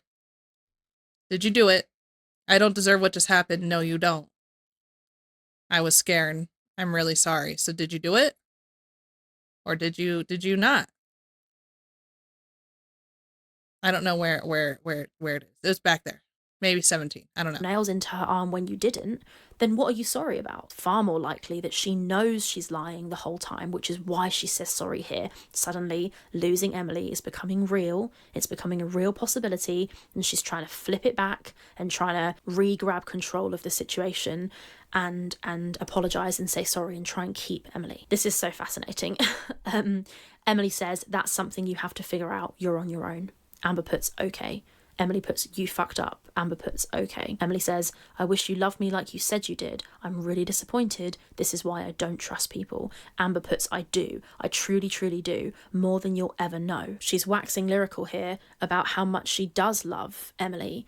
All of a sudden, it just doesn't make any sense. And then she says, and that's why I'm going to leave. My mum isn't answering because I wished you loved me like you said you did, but I'm disappointed too. Amber says, don't even fucking say that bullshit, Amberlynn. You can't hurt people. Again, the same thing, the same thread Emily has kept the entire time. Physical harm. You hurt me. You can't physically hurt people. And Amber, instead of responding and going, you're right, I shouldn't have hurt you, I'm sorry, taking accountability for what she did and trying to rebuild and apologise, she tries to twist it back on Emily again. The way you've treated me and the awful things you've said to me has literally made me feel worthless. But you told me you'd change and work on it. But immediately, the day after we had this conversation, you wake up out of your sleep and start yelling at me because you think we're arguing. That's scary to me. And you wouldn't listen to a thing I said when I was trying to explain to you that I've been sleeping. It's not... That makes no sense. I've been sleeping. She claimed that she wasn't sleeping. She claimed she was awake and writing a note in her phone. So that's weird. Don't know. It's not fair to me. How I reacted sucked. I shouldn't have reacted with yelling. I shouldn't have said the thing about Megan. I'm fully aware. I suck during times when I'm scared and I have PTSD moments or BPD shit. I hate myself. Trust me, I wish I was better for you, so then maybe you wouldn't have moments where you lash out at me. Maybe this is all my fault. Maybe I deserve this pain. Now, any of you who know anything about Amberlynn will read that message and be like, oh my fucking God. So the previous message is Emily making a very fair, rational point. Don't even fucking say that bullshit, Amberlynn. You can't hurt people. And Amber immediately twists it back on Emily. Look what you did. You scared me. You shouted at me. You woke up and thought we were in an argument and shouted at me. And Amber says, it's not fair to me. How I reacted sucked. I shouldn't have reacted like that. But I sucked during time. Space Souls, I'm impressed you have a whole fucking timeline. Now again, this is just a timeline. So I moved things over so I could put something here and then we could link it maybe straight down. So maybe we could fit one more thing here. If it's small. And then we can link the end of that wording here. I don't know why I'm telling you my planning. So this is just the stuff that they both admit happened. Oops. Amber writes a note in her phone, which obviously she had fully admitted to that happening. Emily wakes up mad. Emily never says that she didn't wake up mad. She didn't wake up thinking that they were having an argument. She never says no. That's not what happened. She does say that you started blinding me, and Amber says it was on the lowest light setting. I'm sorry, I was just trying to show you the message I wrote to you. So they both agree on that. Somewhere in there after 3 a.m., the argument started. And then they both agree that Amber said that Emily deserved abuse. I was mad at what you said about Jade. after you pushed, said that I deserved the abuse, you pushed me. So both of them agree that happened. And this is just tangible things that happened and maybe were said. Why is it so jumpy? And what we know is happening. You know, the messages started at 4 a.m., 4:30. They're still messaging to each other. So tangible things we know that happened. So at some point in here, we're going to have Rarity goes missing. That one could be in red. And then the timeline of what's going on. When I'm scared, trust me. And then again, woe is me, victim mindset. I hate myself. I wish I was better for you. Maybe then you wouldn't have moments where you lash out at me. Crazy. So Emily's saying, you physically harmed me, Amber. And Amber says, oh, I'm sorry, I wish I was better. So maybe then you wouldn't have moments where you lash out at me. She is desperate to be the victim. Desperate to be the victim. All she wants is to just lie back and say, I'm the victim, you did this to me, it's not me, I wish I was better, I'm so sorry, I wish I could do something to make you not do this to me. Absolute victim mindset. And then again, Emily, you didn't just lash out. You told me you agreed with the fucking haters that I caused what Megan did to me, when you literally told me the opposite hours earlier. So I tried to leave. There's a cut there. I don't know if she ended up saying this later or not, but I don't agree that the haters say that Megan caused you to, that you caused Megan to do what she did. It's possible that maybe that's what she got, or maybe there are haters that say that. I, as a hater, don't think that the abuse Megan went through means that you need to point a gun at her and hold her hostage in the garage. Like, that's not okay. What I think you should do is leave the relationship. And from what I could tell, Megan had her own place. So, like, why didn't she leave the relationship? We'll get into that later. Physically put your hands on me. So that's Emily's very clear explanation of what happened. Amber, this is what happened. You did this. Oh, my back. Emily's same point, her one my argument the whole way through. I've been sitting for too long. You put your hands on me. You physically hurt me. I tried to leave. Stretch. I was trying to get out the way. You physically put your hands on me. And Amber doesn't give any response to that. Just goes, I finally find someone I love fully and wholeheartedly, and this happens. And oh my God. Just looking at that, like that message alone, woe is me, victim, nothing is my responsibility, nothing is my fault. I didn't cause this. Everything this just kind of happened. My life has been so hard and difficult. I finally found someone I didn't love, cause and this argument. Emily said, I didn't cause myself put to your hurt hands you. On me. You tried to physically hurt me. It just happened. And Amber this doesn't argument refute just that. happened. She doesn't say, what are you talking about? I didn't put my hands on you. She goes, victim, victim, victim. I finally find someone I love, and this happens. Mental. When you read this through, like, my God. I mean, I've read it. And when she does refute the I didn't hurt you, when she does say, like, no, I didn't hurt you, it's I was trying to hold you. So you still admit that you went to grab her, either to hold her and to love her, or to keep her from leaving. Either way, you went to hold her. So when you say, no, I didn't grab you, I was trying to hold you, you're saying, no, I didn't grab you, I was trying to grab you. Multiple times, but now I'm actually like analysing it. It's crazy. Emily says, after everything you already know about my PTSD and how it still affects me to this day, you use it against me. And Amber, instead of giving a reasoned response or listening to what her partner is saying, maybe I'm meant to be alone forever. And then, classic, we've both done some shitty shit. Imagine you receive multiple messages from your partner saying, you physically harmed me, you did this, and you just say, well, we've both done some shitty shit. No, that's crazy. That's just accountability avoidance 101, like class 1. Welcome. Are we on 5 again? 1, 2, 3, 4. We're on 5 again.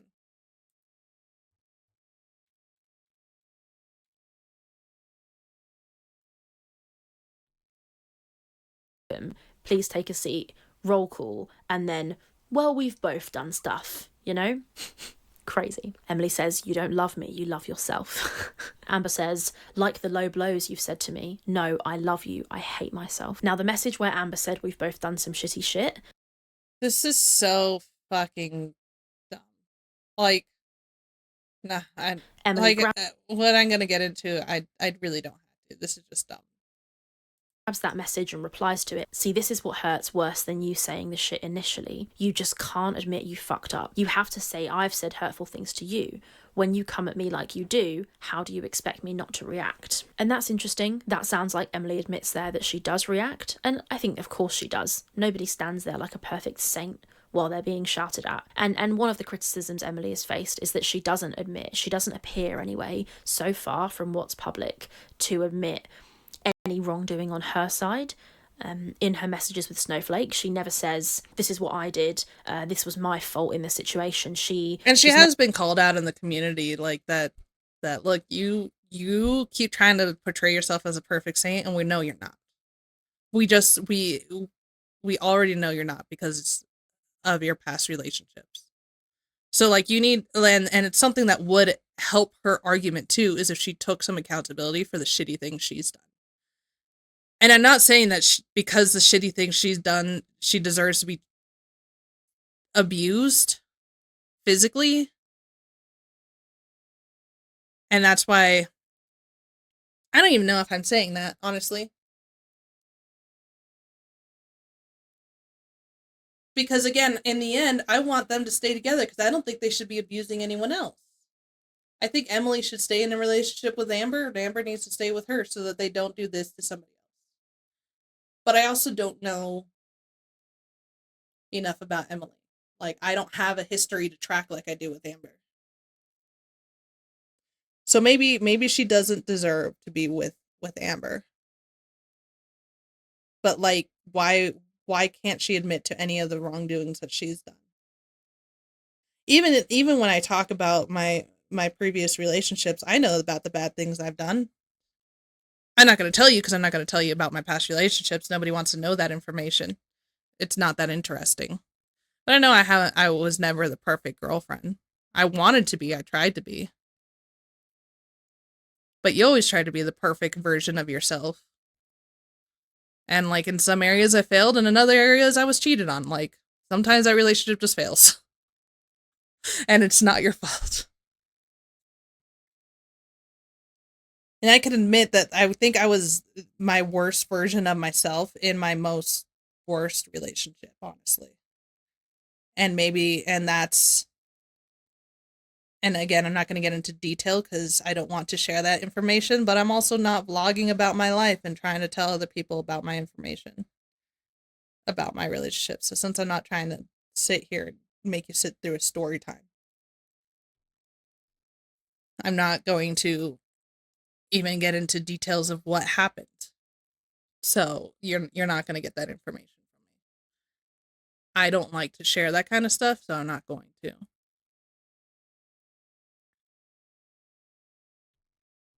And so when we're doing things like this, watch me get as if Amberlynn will ever watch me.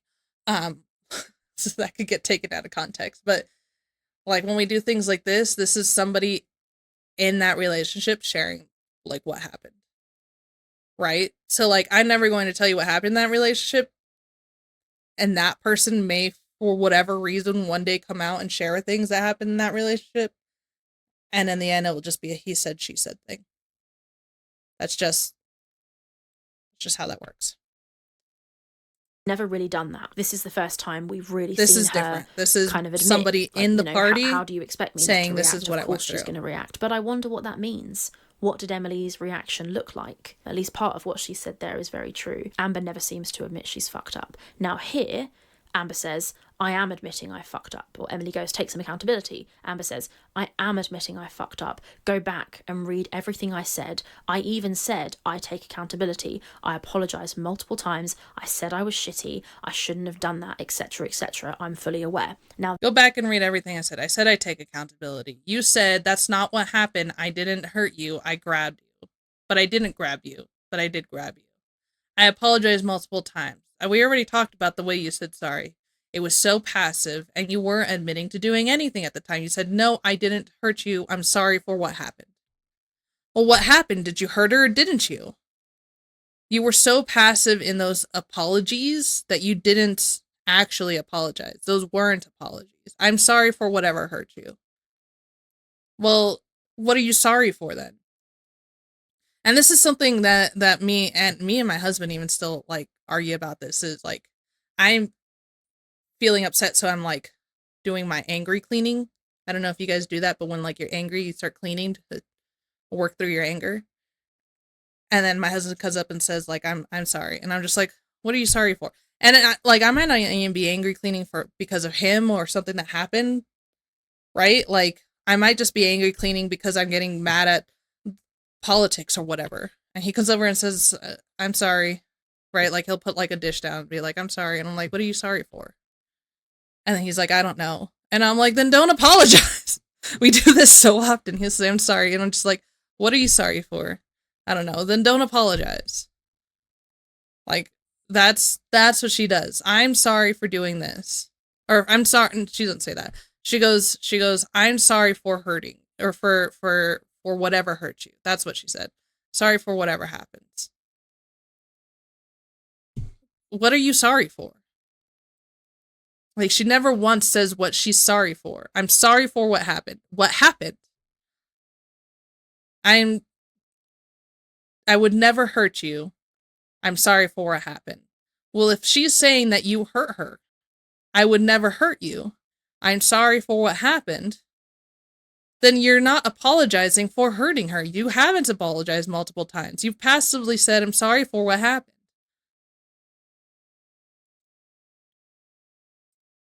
I said I was shitty, and I said I shouldn't have done that. You said you shouldn't have done this. What you said you shouldn't have done, and we can go back to them, but I'm not going to. But you've seen it. This hour live stream is 3 hours long, so I already can't even do that. You said Amber deserves, or Emily deserves to be abused by Amber. Amber tells Emily she deserved the abuse. And you said that after thinking about Jade. I said I shouldn't have done that. But that's it. That's what you said you shouldn't have done. That you shouldn't have said that out of anger. That's the one thing you said that you shouldn't have said.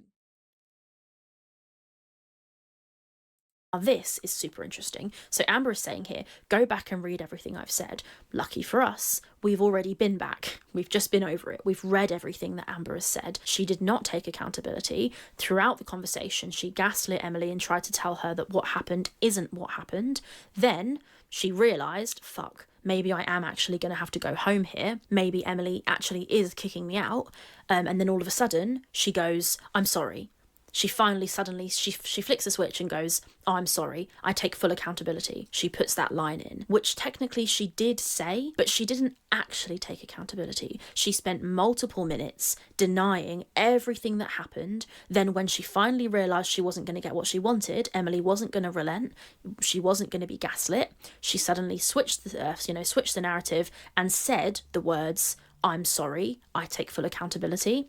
But she hasn't actually taken full accountability. She hasn't actually gone. What she did when she took accountability was, I declare accountability. That's what she did. Fair enough, Emily. Everything you just said did happen. I did grab you. I did dig my nails into you. Now, this is classic narcissist tactics. They'll say, I've apologized to you over and over again. I've said sorry. Accept my apology. I've said sorry. You wanted accountability. I take accountability.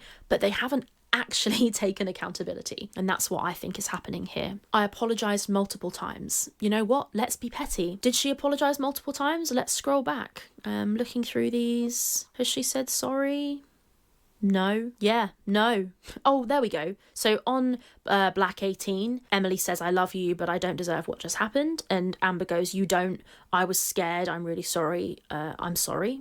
Does she think that that's her taking accountability? Maybe. But that only happened I think that's the time immediately after. Emily times. says in Black 17, you can tell her I'm kicking you out because you took a chunk of skin out of my arm. And then 2 seconds later, Amber goes, I don't want to leave. I'm sorry. I take accountability. But she didn't.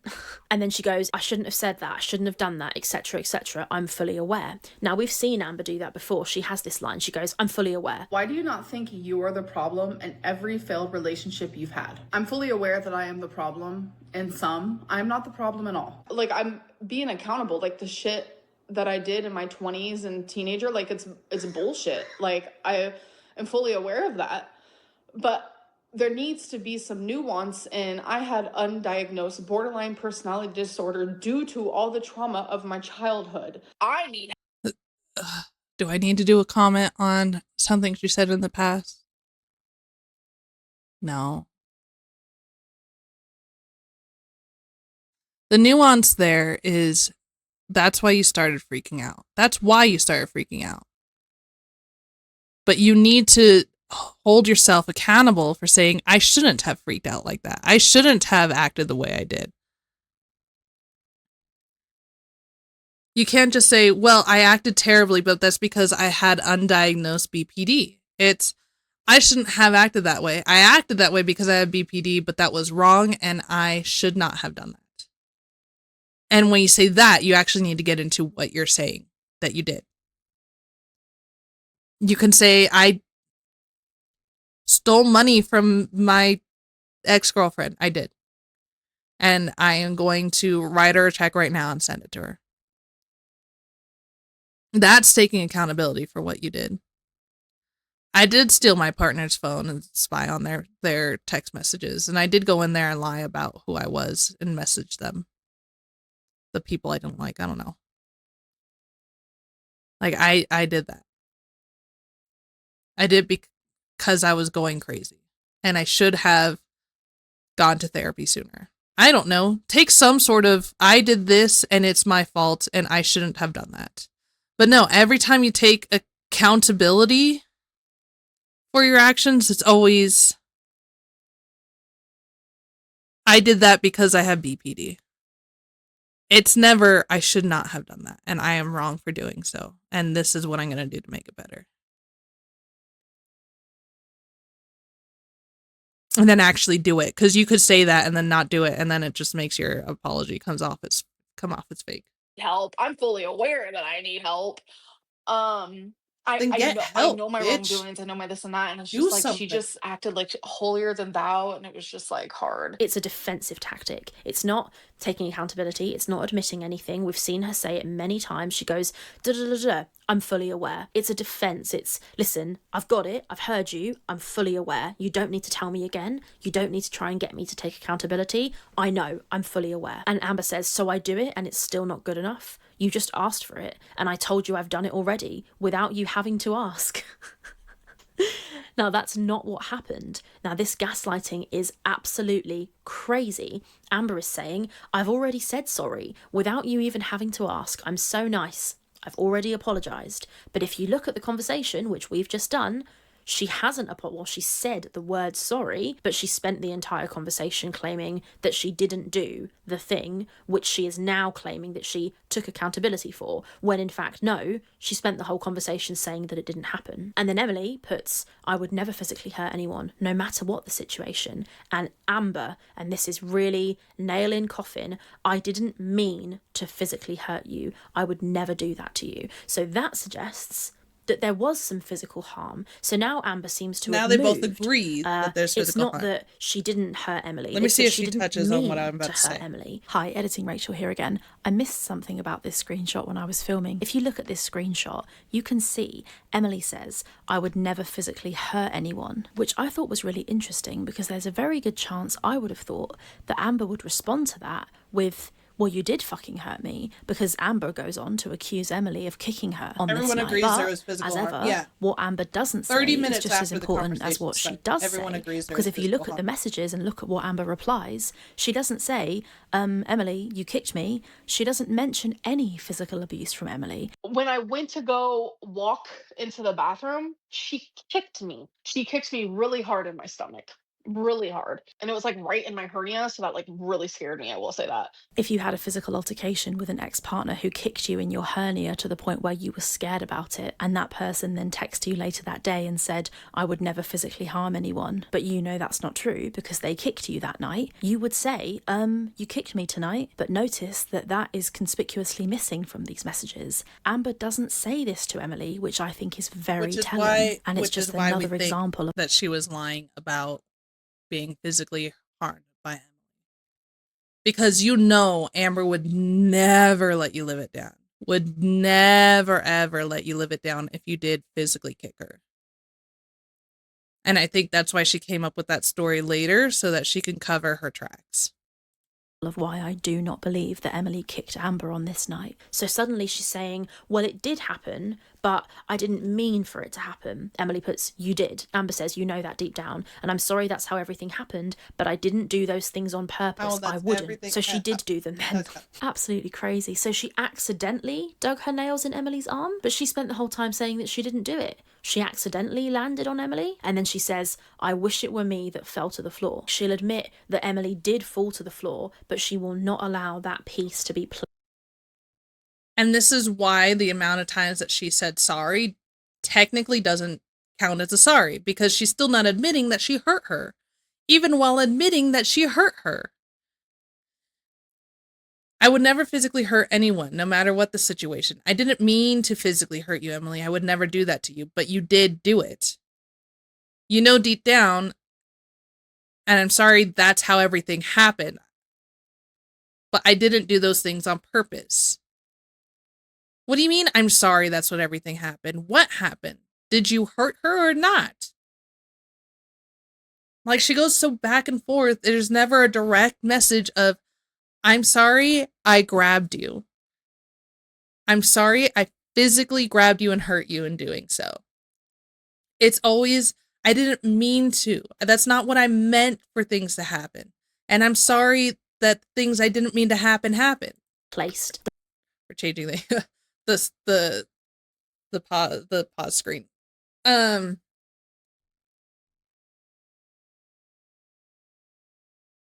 I can't agree or disagree whether this happened, whether she actually kicked Amber or she didn't. It comes out later that Emily says that she thinks she need her, not kicked her, because when Amber approached her quickly, she this is what Emily's retelling, and this is Emily's retelling that Amberlyn came at her and she did this, where she like brought up her, I can't even show you on screen, where she like brought up her knee, right? Like she did that. And then she like kicked Amber in that sense. So she says maybe that's the time that she thinks I kicked her, right? Something along those lines. And I said this in a YouTube comment somewhere. I think maybe over on Rachel's channel or on Karina's channel. But when I was a kid, I was chased by a dog. I was a really little kid. I was chased by a dog. Ever since then, I was terrified of dogs. And I've gotten better now that I'm 2.5 times older than I was then. But when I was just a little kid, I think I was like 9, 10 when I got chased by a dog. And so while I was, I think in high school or maybe middle school, my mom knew that I had that fear because she chased the dog off after that dog chased me. She was there for that whole event. So she chased the dog off. And so she knows I had a fear of dogs. And it wasn't like terrified, like I knew in my head not all dogs were like that dog, because I had one of my own at the time and they were not that dog. But that meant meeting stranger dogs. I was terrified every single time they were a big dog. They were a little dog, I knew I could kick it. But big dogs scared me. And so my mom said, she taught me, like, if you're ever really scared about like a dog coming up and trying to jump on you, lift up your knee. That way, when they jump up to you, they hit their chest on your knee and they go back down, right? Like they won't actually land on you. So if you're ever scared about a dog running up to you, because some people are terrible about training their dogs, and the dog will just run up to you and they're really excited to see you, but as a little kid who's terrified, I now had a defensive tactic in my brain for that. And so I could see that, and I took that advice as just a common way to deal with a dog that jumps on you, right? Like, maybe it's not so common now, but it was advice from my mom. My mom grew up in the 80s. Maybe it was advice then on how to train your dog not to jump on people. If there was any training advice back then, I don't know. I didn't live in the 80s. So I could see Emily, who has bigger dogs, responding to something lunging at them the same way she would respond to anything like that. To the same way, like, maybe she does put up her knee to stop the dogs from jumping on her. You know, like, maybe that is a common tactic. I could see that being a thing. So I could see Amberlynn charging at her, and she just responds by putting up her knee and, like, blocking, you know? Knee up. I can't show you that my knee's going up, but, like, knee up blocking. And that's the, like, only mental gymnastics I can make for that. But the other thing is, maybe she didn't kick her at all, because Amberlynn never says, I would never physically hurt anyone, but you did hurt me. You kicked me. She never said that. She never said that until recently. This was a year ago. The one that means that she's the reason Emily fell to the floor. So Emily says, you had to stop yourself when you picked up that water bottle to throw at me too. Amber goes, what the fuck? I squeezed the water bottle. Then you were like, are you planning on throwing that at me? And I immediately sat it down because I didn't want you to think that. It was like a stress ball texture. You can imagine the situation. Amber's standing there. They've had this altercation. Amber grabs the water bottle. Emily thinks that Amber's going to throw the water bottle at her. So she says, are you going to throw that at me? And Amber sets it down because she doesn't want Emily to think that. Well, why pick it up? And she claims here that it was like a stress ball texture. So she grabbed the water ball as a stress ball. I don't believe it. And part of the reason I don't believe it is because there's proof, or at least there's no proof actually, but there's claims in the past that Amber's thrown things at other people. I can throw this at someone's head. Destiny also said that I could take this and throw it. I'm just not a physically abusive person. The code red at threw her car. A glass cup at my mom. It shattered on the wall. There was still a hole mark when they moved out because of that. And we're not going to add that into the tally marks because we're going to do that when we go back through each of these retro reacts to each expose from every person. Close the door real quick, and I lock the door, and she's like telling me to get out, all this stuff. And there's like a single loop here that I keep playing with. I'm sorry. So this will be now the third person who's alluded to the idea that Amber may throw something at them. Very interesting. Emily says, you literally just got done digging your nails into my arm and pushing me to the floor. Why wouldn't I think that? And Amber, instead of responding rationally, Amber puts, this conversation is going nowhere. I've explained myself multiple times. I've apologised like I always do, which is deserved.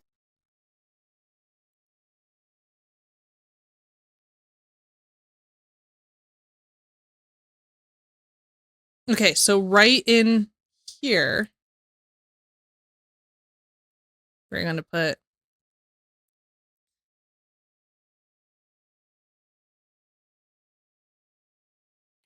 Emily think 4 a.m.-ish.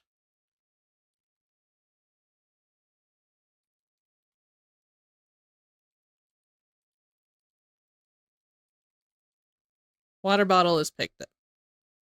Right? Why the water bottle is picked up, they both disagree that it happened on why it was picked up. Right? Emily is grabbed and pushed. She says, because I was already told, because you had already grabbed me and pushed me down, I totally thought that when you picked up that water bottle, I did think that, right? So we're just going to stick that in there. 4 a.m.-ish. No, not even 4 a.m.-ish. Hold on.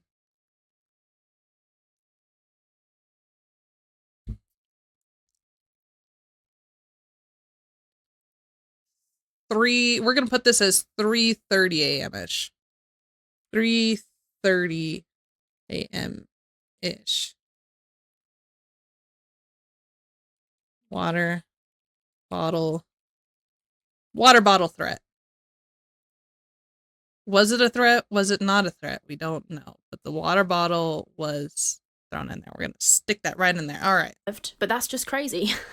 So as soon as Emily pushes back and tries to really pin Amber and put her feet to the fire and say, no, why would you do this to me? Amber deflects, as always, and my mum won't answer. I'm lost, I'm broken and hurt and confused and remorseful and scared and alone. I mean, this double texting, this multiple texting of all of these adjectives, it comes across to And me the as notifications manipulative. are And going off like it's that, really trying to like force that. a narrative. I'm the victim. This is how I feel. Lost, broken, hurt, confused, remorseful, interesting, scared, alone. She hides remorseful in this list of things. And she loves a list. She absolutely loves a list. And Emily replies, you did it to yourself, which is very interesting. I'm going to pause here now and show you something else. So the other conversation that I've got, so this conversation here, I don't have it on my screen, but I've got it on my phone, so I'll chuck it here for you. It's from February 11th, 2025. So that's around the time that they had broken up. Amber was back at home. The two of them are arguing again. And there's the first one here. They're talking about arguing about paying for things. And Emily says, one time you paid and then I ended up paying for everything. Amber says, you're an idiot. Just for the casino, I paid $1,000. Emily says, you never paid me back after the shit you promised you would. Amber says, fuck off, leave me alone. I want nothing to do with you. I don't care about anything you have to say. I've never been more done in my life. Emily says, you didn't have to spend shit at the casino. I'm getting somewhere, by the way. Emily says, you didn't have to spend shit at the casino. That was your choice. Amber says, go find another Colleen. Emily says, I never will. Who brought up Colleen in this conversation? Amber. This is relating to where we're at, by the way, so just give me a second. So okay, Amber says, what the fuck? Leave me alone. I hate you. You broke me. All I was trying to do was love you. You fucking destroyed me, all because I wanted to call you. All because I wanted to call you. So again, very interesting. All these, Amber calls and calls and calls, as you've seen from the call logs that I've already showed. I don't have a huge amount of context for this conversation, but the interesting part is coming up. Emily writes, I didn't do shit to you, okay? This is many months after the fact. So this all happened in November. These screenshots are from 3 months later, February 11th. Emily says, I didn't do shit to you. Amber writes, you're the one who needs help. You belittle me. You cuss at me. You say awful things to me. You hang up on me. You block me. You treat me like garbage. You're never there for me. You do nothing for me. You never show me you care about me. You only say bad things about me. Emily writes, you're fucking delusional. Amber says, name shit that shows you care about me. And then that's the end of that bit of conversation. I only have a short bit of that. Interesting, first of all, that she claims that Emily never did anything for her when Emily literally bought her expensive Billie Eilish. She bought her a lot. She did a lot of things. But that's one of the things we have documented is the Billie Eilish tickets. Once again, and I'm sure she's going to get to this, months after Amber Lynn's back, so after they've physically been together, she still doesn't mention the kick. Do you think Amber would let that go? Do you not think she said that you kicked me? You belittle me. You cuss, right? It wasn't the first thing that came to mind. She's not lying here. Doesn't believe this is going to get out. So there's no reason to lie here for Emily.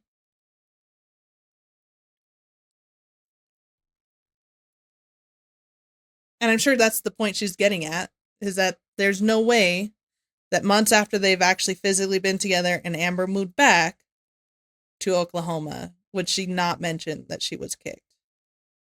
Tickets and took her to see Billie Eilish. She drove her across the country to get her back home when her mum couldn't come and get her because it was a weekday. But the point I'm trying to get at here is if you compare this screenshot, which is green 3, and you compare it to this screenshot, which is black 26, Amber does this. She makes these lists. She texts over and over and over and over and over, and she makes these long lists of things. And I think that is somebody who is really trying to create a narrative. They're really trying to convince the other person building a what narrative. They're saying is true. They add and add and add and add and add. It's very Amber Lynn coded. But I will say, and this is why the green conversation is so interesting from the February, when Emily says, I didn't do shit to you, Amber, okay, who claims later in her live stream that Emily kicked her, she doesn't mention anything about any physical abuse. So she's been asked by Emily, Emily says to her, I didn't do shit to you. And when she lists off everything that Emily allegedly did to her, she does not once mention any physical abuse. But later, when she goes on to attack Emily in her live stream, she accuses Emily of kicking her twice. So that is very, very interesting to me. At the time, before it's public, she has this list of stuff. You cuss me, you belittle me, you say awful things, da da da da da. Never once does she say you kicked me in my hernia. Never once does she say you kicked me in the bathroom. No mention of being kicked. Also, in these conversations, when Emily is making her accusations of physical abuse against Amber, saying you put your hands on me, you dug your nails into me, da da da, Amber doesn't once mention being kicked by Emily. Now, that's what Amber does. If she has it, she uses it, and you've seen her do it. Emily says that Amber's raging at her, and Amber replies, you rage at me. So when Emily says, you were physical with me, Amber doesn't say anything about Emily being physical with her, and I think it's because the kicking was a fucking lie. And we all know it was a lie anyway, but I don't like to go based off what I think. It's really good to have some kind of proof. And this is what I mean when I say that what Amber doesn't say is very, very interesting and very important as well. I'm aware I've been filming now for 1 hour and 32 minutes, so I am going to try and push through, but this video is going to be long. There's a lot to say. So there it is, the huge long list of Amber. I'm the victim, I'm the victim, I'm the victim. Emily, you did it to yourself. Amber says, you said you can't survive without me. You said you need me. You said you don't want me to leave and break your heart. You said you want to die. What am I supposed to do? I don't want anything bad to happen to you. Promise me you won't hurt yourself. Now that is a very weird thing to respond when Emily's point the whole way through is, Amber, you were physical with me. And never does Amber respond to that properly. She denies that it ever happened. Then she starts apologizing and playing the victim, but she never actually admits what happened in the physical altercation. This comment here, you said you want to die, what am I supposed to do? Interesting. This is Amber's second mention of Emily potentially harming herself, and I know that sometimes some people will use threats of violence against themselves as a way to control or manipulate their partner. I'm not saying I think that that's what Emily did at all, but I would be completely remiss if I didn't give commentary for both sides. So it could be that that's something Emily did. Emily may have said, you know, this is so bad. And that would be really shitty on Emily. That's not a great thing to say. And it could be manipulation. But if it's true, then it's true. So, don't know. I thought I'd put that in there. Then we've got this. Now, this is very interesting, and I asked Emily about this. This is one of these screenshots where if somebody runs with it and doesn't watch the video, they won't know this. So if you see anybody asking this, you can tell them. So you see, promise me you won't hurt yourself, no reply from Emily, and then a few minutes later, long enough that the screenshots got a new timestamp, Amber puts, and for the record, ... Now, I asked Emily, and Emily says, as far as she remembers, no, and in fact, no messages were deleted here, because when you delete a message on Facebook Messenger, which is the platform that this occurred on, you can see a message was deleted. It says you deleted a message. So it could be 100%. That Amber has gone in and deleted messages here, but Emily is not the person who deleted them. So I personally think that with this type of messaging that she does, she probably did send, if not a book, maybe a couple, and then she deleted them later before she could take these screenshots. But Emily didn't delete any of the messages because it would say that you deleted a message. It would. I was going to test it right now, but I didn't remember. But like the only person I would test it with is Travis, since he's here. And but this has his full name in it, so I'm not going to test it with him. I don't know if there's anyone in here that I could. No, because it all uses their first and last name, so we're not going to do that.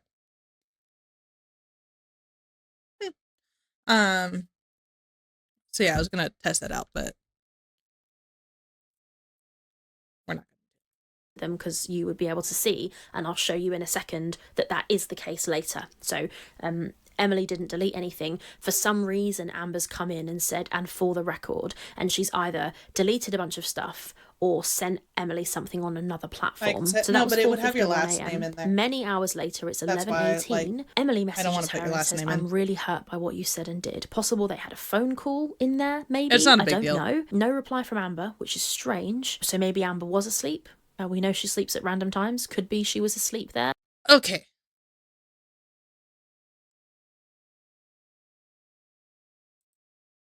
So from 4:51 was the last text message sent, right?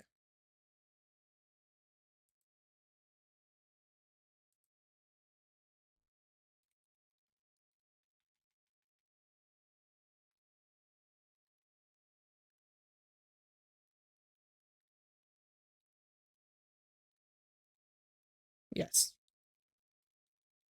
Last message.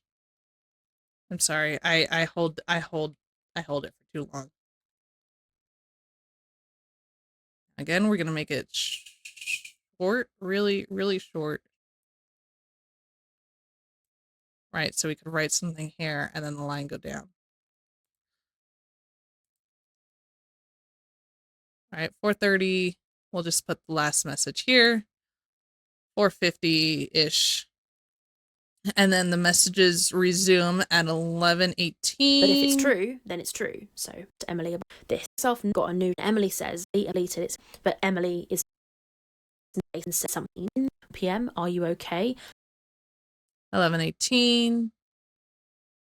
She messaged her, and then 1:09. She messaged her, and of course this is like just a couple hours, but she's at work, and so she's probably like, God, I hope Amber didn't do anything. And Amber doesn't respond until 2:37. And then, because Emily's at work, she doesn't respond again to 3:25. So there's a couple hours where the sporadic messages here and there split like by a couple hours. So we're going to start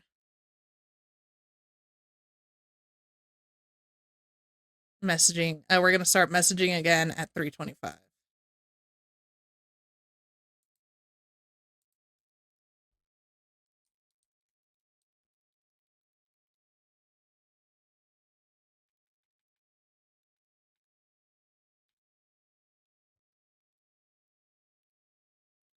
PM.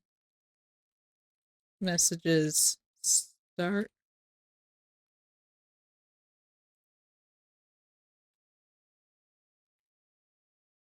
Right? We're going to do this one. Here. Ha ha ha. Okay, so we're going to do, because now it's been like almost 12 hours. So we're going to give it some space.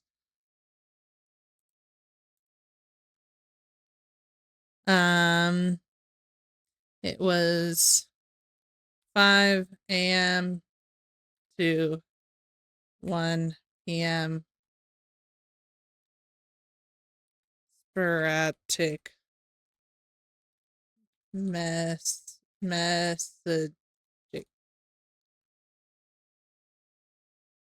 There we go. And we could do that here.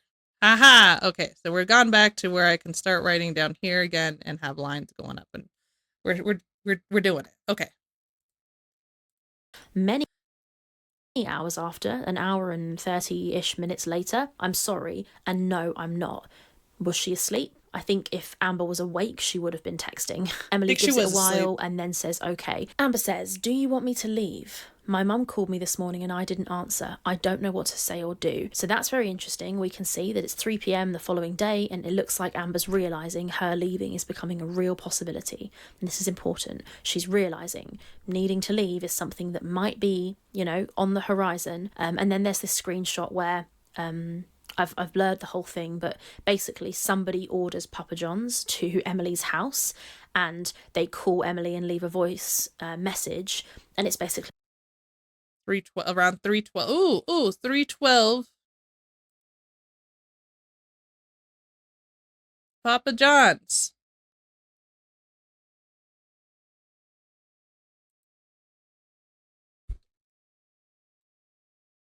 Three 12 p.m. Papa John's. Dang it. This is why this is going to be important. Because at 3:12 Papa John shows up and said and Amber admits to answering.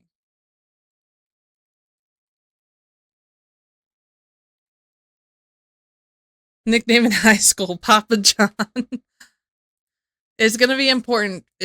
I pinky promise this is going somewhere. So this goes right here. Right? So she's like sometime between this one and this one. I'm sorry, not okay. And then like sometimes she got this, but she obviously didn't answer the call because this is a voicemail. This is a transcription of the voicemail at 3:12. So the Papa John's leaves a voicemail at 3:12. So I have the address as this, but I don't believe that is correct. If you could give me a call back. So they don't believe it's correct because in the next text messages, you'll see Amber says that I answered the door, said that she didn't order it, and then she closes the door. So that's why they think the address isn't correct, right? So that's why they're calling her saying, hey, what's this poor worker dude went through all this for fucking nothing. But not nothing, right? So Amber has gone downstairs from being asleep sometime between here and here, right? Sometime between here and here, Amber is asleep, but she thinks, right? Sometime between 2:37, she's already awake at 2:30. Ooh, maybe I should do that. We'll scooch. We'll scooch. I didn't think anything was going to be important here, but I was incorrect. So we'll scooch this over and we'll put here at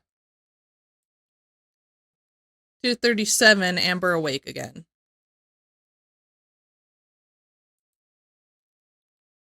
2:30, Amber is awake again. Right? So we'll do this. This is 2:30, 5 to 1, sporadic messaging.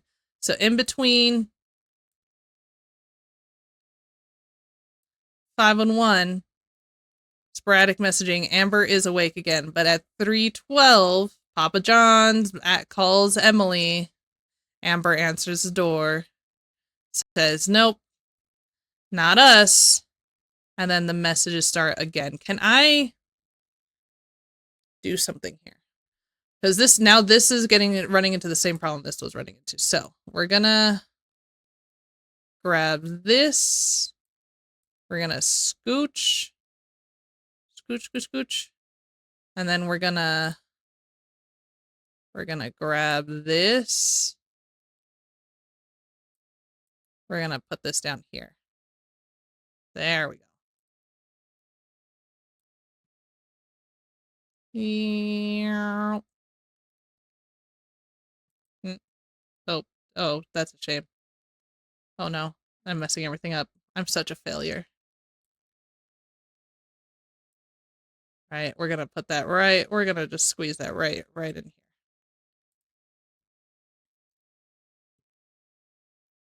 Right, so after 2:30, sometime between 2:30 and 3:12, Amber goes downstairs to answer the door. Why is that important? Because somewhere here, there's a lie. That's why we're doing this. Like somebody needs to come to the door and collect the Papa John's, basically. And then you can see Amber saying, here, they rang the doorbell. I told them it wasn't me. And Emily says, was it unpaid again? I thought they weren't going to send orders here unless they were paid. I'll let you.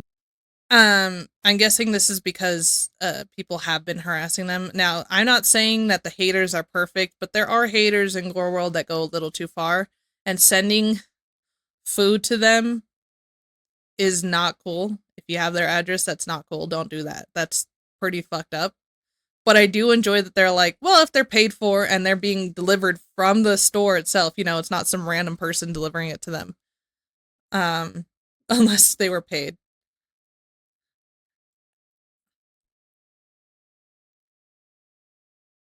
She says, I don't think it was paid. I don't know. Whatever. I don't see her saying no to Papa John's, but maybe she did. Regardless, she answered the door. She says, they rang the doorbell and I told them it wasn't me. You read this for yourself, it's not very interesting, but it seems like somebody ordered Papa John's to Emily's house. My theory is that it was Amber. and that Emily wasn't Now, texting her back. So Amber did it on purpose to force the guy to call. now again, this is all Instagram messages. I believe this is Instagram messages. This sporadic messaging, right? Last message, sporadic messaging start. This is just from Instagram. It's possible she was like actually texting her phone number in here and she wasn't asleep. But we're just going to assume she was asleep. And then from that time, the 2:30 to 3:12, she was like spamming her phone. And then since she wasn't answering, because that's a long time for Amber. It's a long time to be stewing in your am I leaving, am I not leaving. So sometime between 2:30 and 3:12, she was probably spamming text messages and phone calls, and she wasn't answering. And so then she decides to order Papa John's and send it to the house, saying, purposely misspelling her name, right? Not putting Amberlyn. Emily to get Emily to answer the phone. Hello, editing Rachel again. In this video, in a second, you'll hear me say that this isn't very interesting and that this isn't very useful, and I don't even know why I'm bothering to mention this. It's not very interesting, but basically somebody ordered pizza. However, it suddenly occurred to me, as lots of good ideas do whilst I'm editing, not when I'm sat there actually recording, that when I was speaking to Emily, Emily's front door and back door face each other, so there is an open area between the two doors. If you look at the time, it was 3:12 when this driver left this voicemail for Emily, and you can see Amber here confirming in these messages at 3:12 she answered the door and told the Papa John driver that she was not the one who ordered or around the food. 3:12. So this means confirmed proof, maybe it was 3:10. hard fucking evidence. Amber was downstairs in the area where the back door is at 3:12, meaning that she would have seen and felt that the back door was open because the back door is exactly adjacent to the front door, and she wouldn't have needed to wait for Emily to come home to sit down at the table and feel the cold breeze because she would have known for sure that that back door was left open. We get in a really fucking bad argument. She leaves through the glass door, leaves the door open. I did not notice because I did not go near the door. I did not go near the door. I did not go near the door. I did not go near the door. Editing. I was sitting at the kitchen table waiting for her to come home. And that's when I noticed the cold breeze. We already knew that Amber was lying.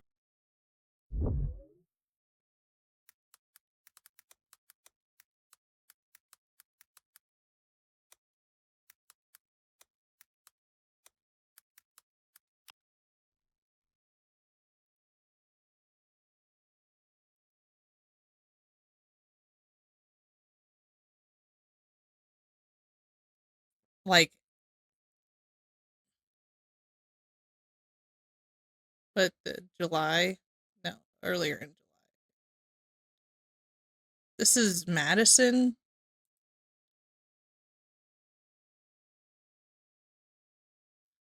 I don't know where they live, so I guess we'll just take Milwaukee. Okay, so we're gonna go back. Go away. Okay, we're gonna hit August.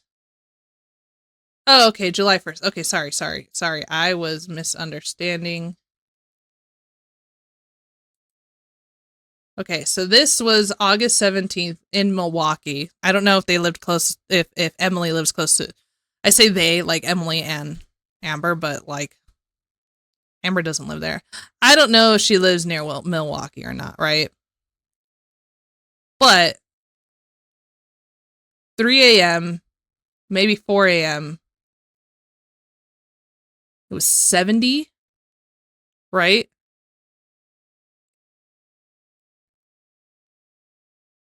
Is that what it's saying? That it was 70? Or is it this blue that this is constantly 70?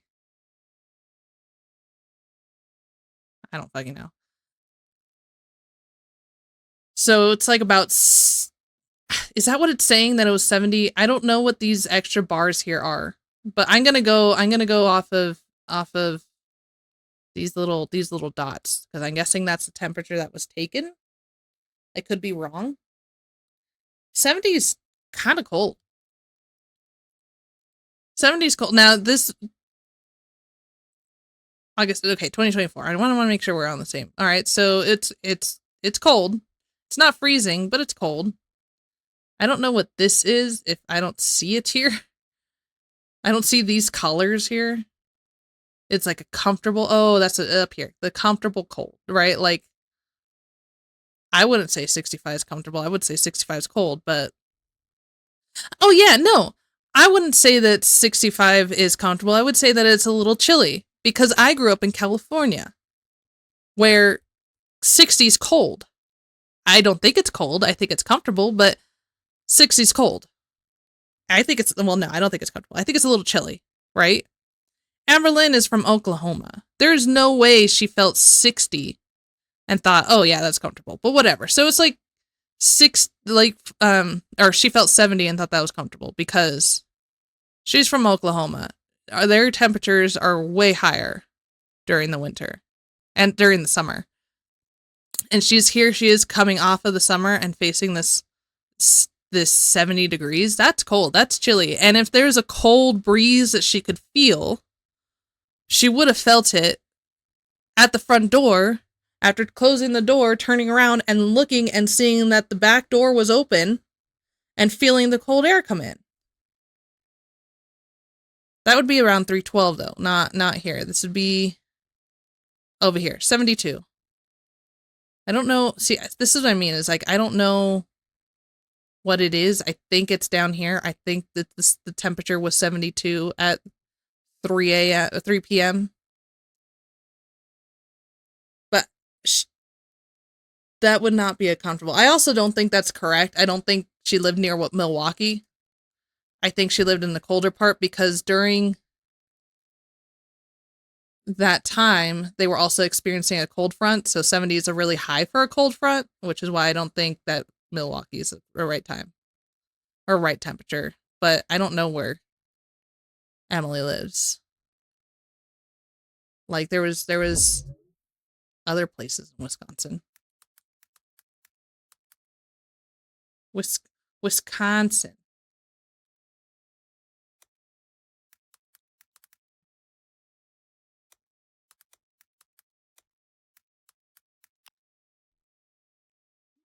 Right, because there's Madison.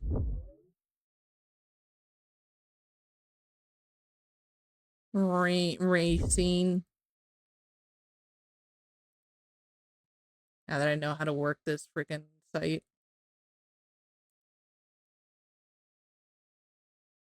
Madison at 312 was 73. And see, so it was about 70 around all over the place. This is all in the same area. Of course. I'm not even going all over the state here. Yeah, I don't know. I don't know where Madison is. I'm gonna be honest, I don't know a lot about Wisconsin. Nor do I care. But they were facing a cold front, ironic because the next couple days it was raining and snowing. The days she told the story, which was I think like 4 days after Rarity went missing, it was snowing in their backyard. So that's why I'm like, this doesn't seem right, but I don't know. I don't know enough about it. But yeah, no, it would have been considered cold. Or chilly. And she would have felt it. Especially if it had been open for as long as she says it was open. If that door was open from 4 to 312, if that door had been open for that long, one, their AC or heater would have been going off all day because the temperature wasn't regulated. And I don't know about you, but when my AC is going, like, I'm just like, what? Why haven't you stopped? I think we call it when it goes rogue, when our air conditioner goes rogue.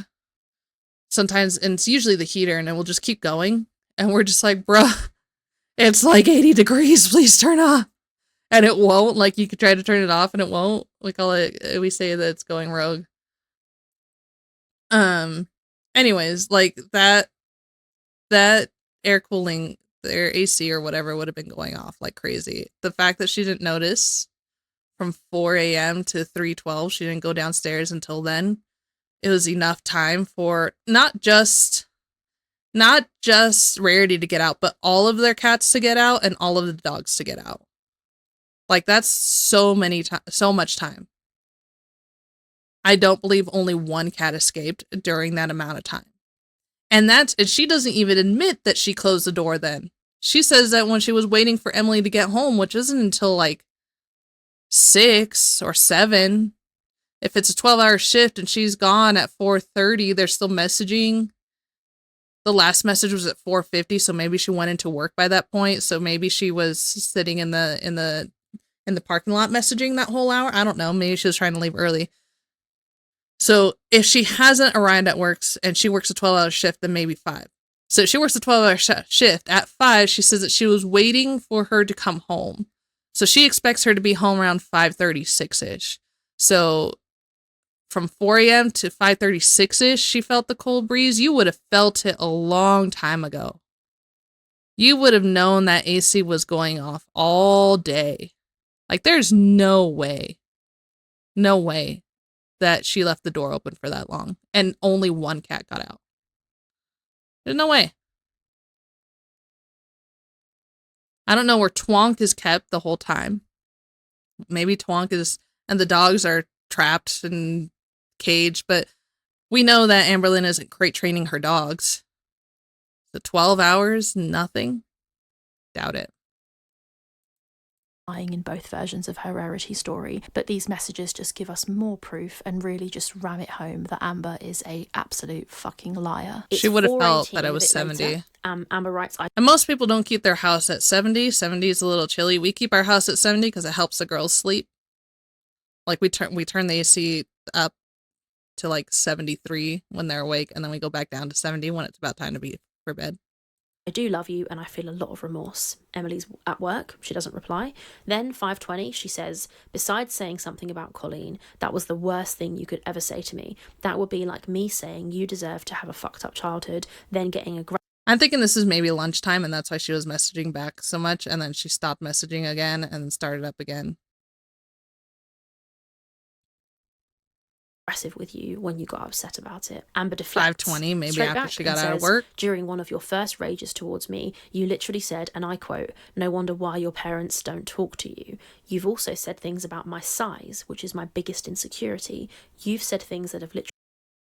You know what? I think we're going to go back to here after she's made the point about Rarity. I think we're going to stop it there. We've been streaming for almost 4 hours, so this is a 4-hour long video, and I'm so sorry it's taken this long. But on the outside, we're halfway there. Thank you, Rachel. If you don't know Rachel, please, and if you're into Girl World, please sub. If you're not into Girl World, I think she does other content, but she's mostly doing Girl World right now because she dropped this bomb and it's been a mess.